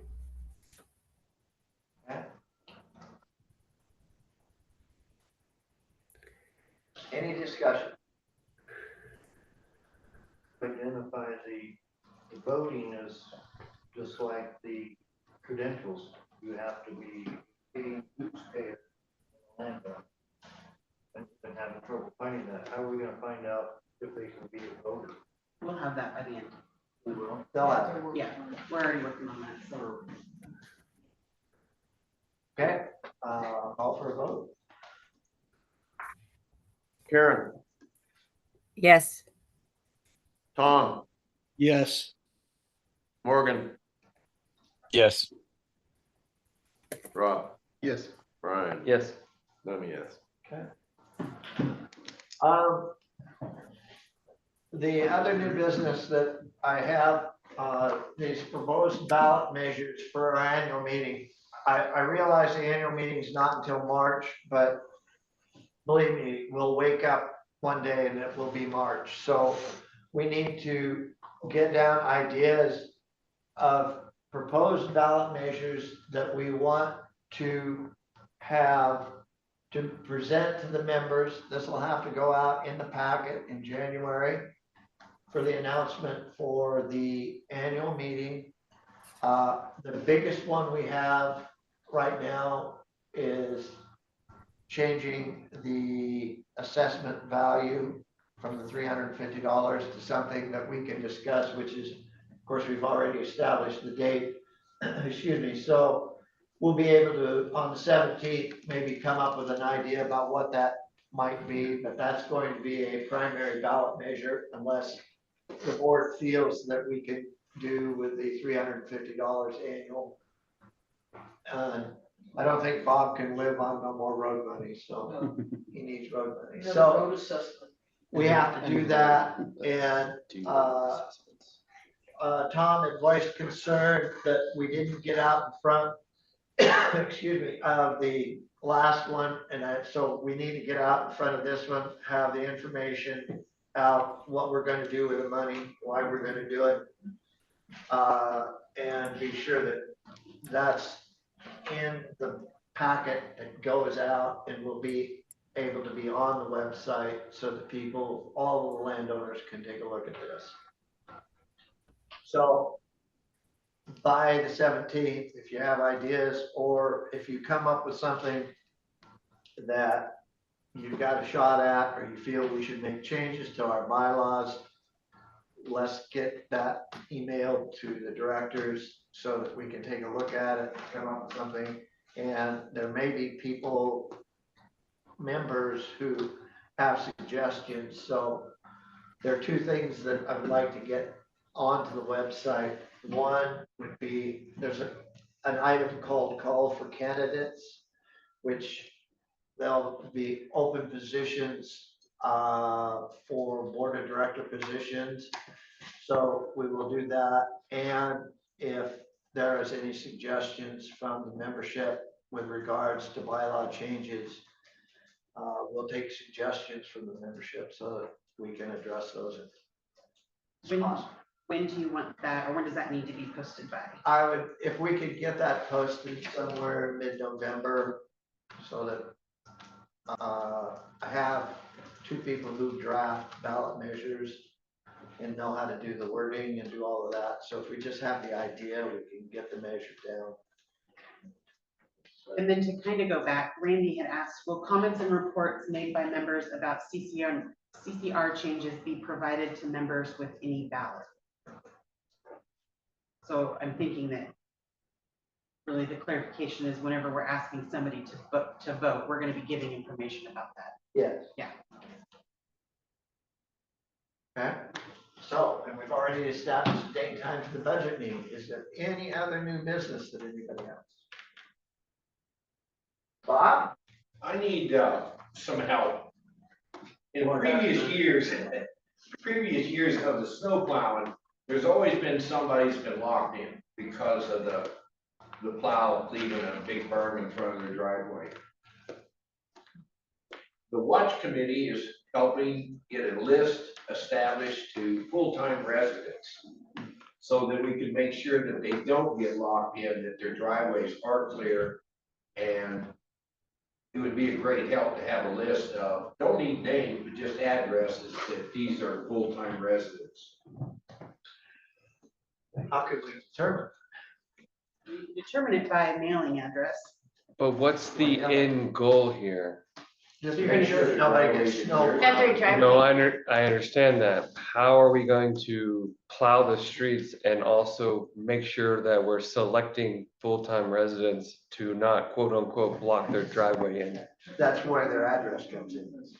I know, but how would you distinguish that? Are you gonna pull down every single driveway and risk getting stuck and being into a new situation? You don't, when you come through with the snow plow, you don't, all you do is come, once you identify the driveway, you come back and back sweep right in front of that driveway. You don't go down the driveway, you just back sweep that driveway. And the way the snow plow is designed, really, on certain sides of the roads, you know, we have one, you're not going to have the berm. The one side, the right-hand side is where the berm is gonna come out. So it only takes a second to back up and sweep that entry. Or have another piece of equipment follow the plow trucks. I'm just being somewhat cautious for the issues we had last year that. Going down, yeah, getting stuck Yeah. and having to be pulled out for. Well, that's only because they were on the roads they shouldn't have been on. That would be taken. Just being cautious, that's all. Okay, so what you're looking for is it, and I don't know how, other than knowing people and seeing them all the time, how would we come up with a list of who's permanent? We can do it in the HOA start by the mailing address, which is what Mary and I've talked about. But that isn't always correct because. Correct. Some people have mailing. The mailbox goes with the property and the new property owner is not a permanent resident. Well, we have mailing addresses for association stuff, you know, how we get there. So that should be correct, otherwise they're gonna be getting their dues and all their stuff here and not. And that would give us 90%. It's gonna give us a pretty accurate, I mean, Yeah. it might not give us 100%. Okay, so what if we, once we establish that list, is there a co-pilot in the plow truck saying that address is full time? Like, what's the big picture look like here? Because I've been here for 8 years and there's been years where it's like, you might get a plow go by in 3 days because it's just that much to keep up with. And now you're gonna add a new element into this mix. I'm just curious what the end game is. Because the most important thing is that truck to go down the street at least once and not get stuck. And if we can all get that at least once in the middle of the winter, that to me is a big win. And now we're throwing curveballs in with addresses and a list and. Well, we're only trying to help people. I understand we're trying to They're help. the ones that are to do this. You know, in previous years, we've had people call the front and say, I can't get out. They plowed me in. You know, because they only have, maybe their vehicle is four-wheel drive, but it's a car. I understand all of that, and I don't want to be the bearer of bad news with this, but you're kind of responsible for your driveway. I want to be able to get out of the neighborhood. Getting out of my driveway is my responsibility. And I can tell you, full-time resident for 8 years, I had to go buy a blower to get out of my own driveway. True. And I was happy that the plow went by once in 3 days. It's not the homeowner's fault that they were plowed in. In the real world, Brian is absolutely correct. That when you go live in Bend or any other city, and I grew up in New England, the plow truck comes by, the drift that goes in front of your driveway is the homeowner's responsibility. Buy a shovel and get some exercise. There's a caveat to that, and you guys haven't addressed this. You gotta remember with road easements, responsibility of the association. Yeah, which means that those approaches, on most everybody's approach is part of the easement. But I'll take care of my own snow, you see what I mean? And I don't want to slow down the main road. I think previously Kent plowed the roads. Yeah, he didn't plow. Right. Yeah. And there were certain years that he could barely keep up with that. And then we throw in, oh, now the plow truck's stuck, which is gonna happen. It's not anyone's fault. It's just, that's the nature of doing the plow work. I'm just trying to not slow down the plow truck because there have been certain years where. We have 3 plow trucks. You got 2. I'm not asking for brain surgery. I just asked for a list of people who might be up here that need help getting out. That's all. Are you plowing this year? Yes, You're gonna be the main plow? My backhoe plowing also. You're gonna plow all the streets with your backhoe? No, I have David and we have Jetty that have 2 plow trucks. We have a third is backup in case one doesn't run. Third one's in the water. Yeah. I mean, we can easily produce a list. That's the easiest part of this whole equation. That's all I'm asking. When snow is dumping, I don't see how this is gonna help us. I see how this is gonna slow us down. Morgan's suggestion was having tags available at the office where permanent residents can get them all the time, hang them on a tree or a fence, so there's a marker that states the driveway needs to be addressed. That was his recommendation. I'm a half timer and my problem has been getting in, coming out here and seeing a big hump and have to walk into my place and get a shovel and come back out, you know. Kent just simply said, if I see tracks, I'll plow and help as soon as I get tracks. My suggestion would be is everybody plows their own driveway out, and if they want it plowed out, they pay a fee for that, and it's a private business that handles that fee to plow out their driveway. Connie, I'm not talking about plowing driveways. I'm talking about plowing entrances. A 3-foot berm in front of your driveway. Yes. How are you gonna stop in 100 and some driveways and say, somebody lives there, I better not plow this little section when you're just pushing snow and you gotta get the job We're not talking about done. the plow trucks. We're talking about a person coming in behind them, clearing out the homeowners so they can get in and out Is of there their enough driveway. money in the budget to pay for 2 people doing all of that? Or are you volunteering a lot of time to We're do all that? volunteering a lot of time to Okay. help the homeowners. All right. We can look at a list. Michelle, could you produce that list? Add me to it. I'll be a full timer. I'm assuming that I've already done the list once, I mean, it's. Oh, then perfect.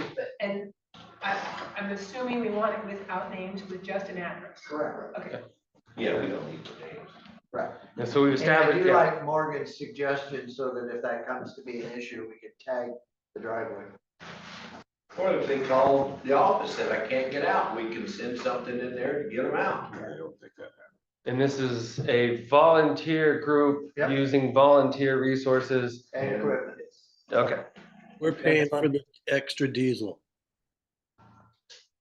Yeah, you probably do that, yes.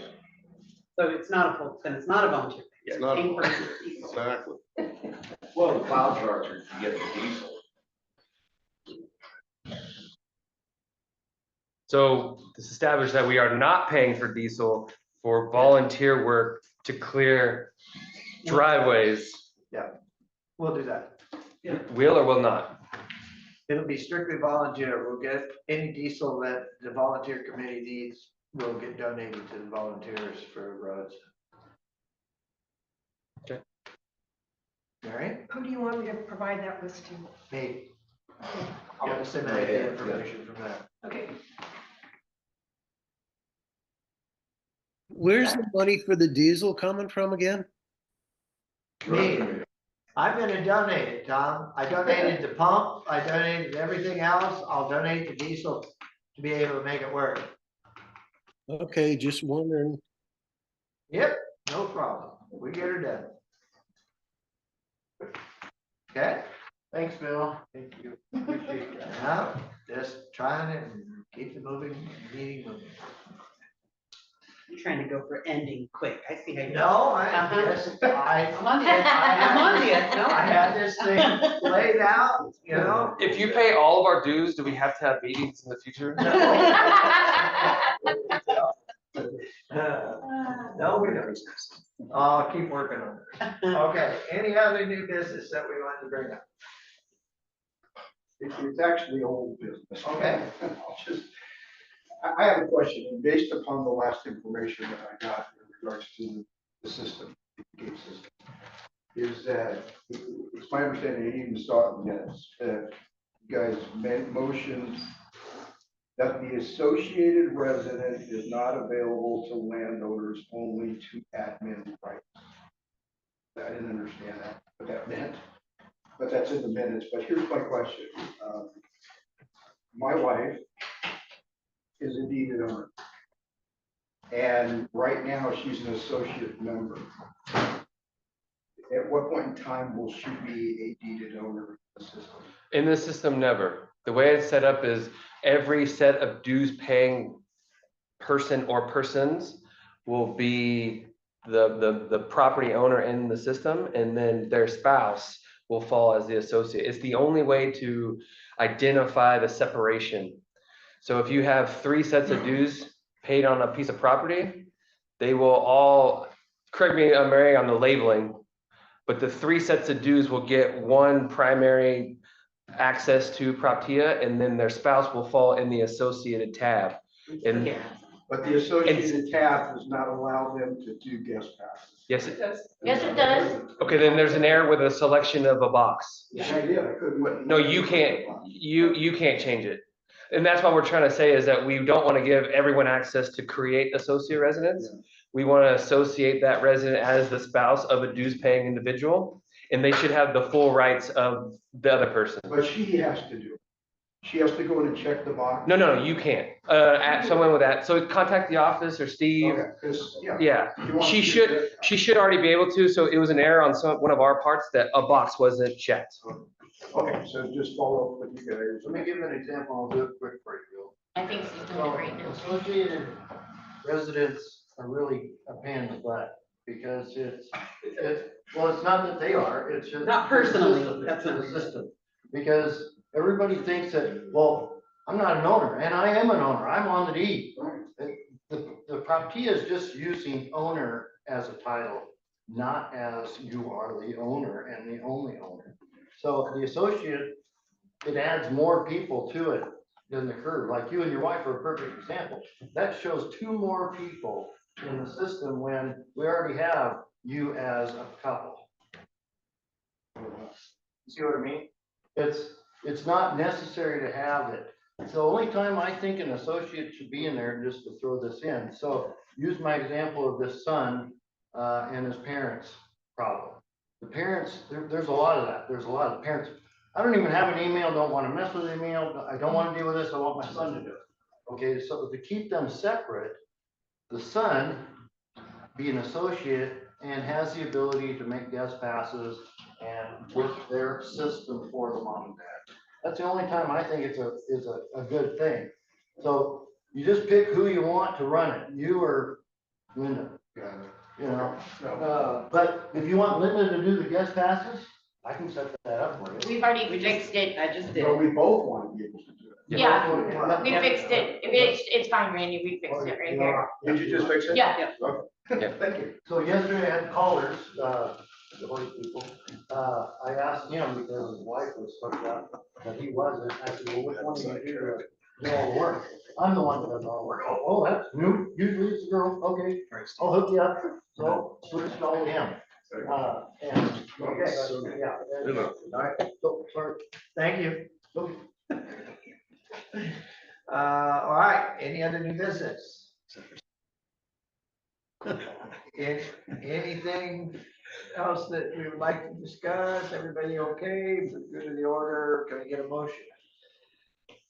To adjourn. I'll make the motion. Second. I'll second it. Then moved and seconded for 11:21 to adjourn. Discussion. Call for a vote. Karen, Yes. Morgan, Yes. Tom, Yes. Rob, Yes. Ryan, yes. Dave, yes. All right, that's it for today. Thank you all. Thank- I thought we were gonna double stack them. Yeah, we'll see you soon. Can I get Linda's number? Okay. 08. Yeah, I saw that. What did you get on the August? Yeah, there's like a. Did it?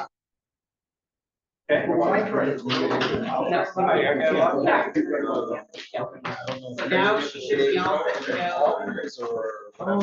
Yeah, we need like, in my opinion, I would definitely get with a new computer. We need probably about a $500 printer to do real printing. Like a laser jet, so we're not buying it with the shelf.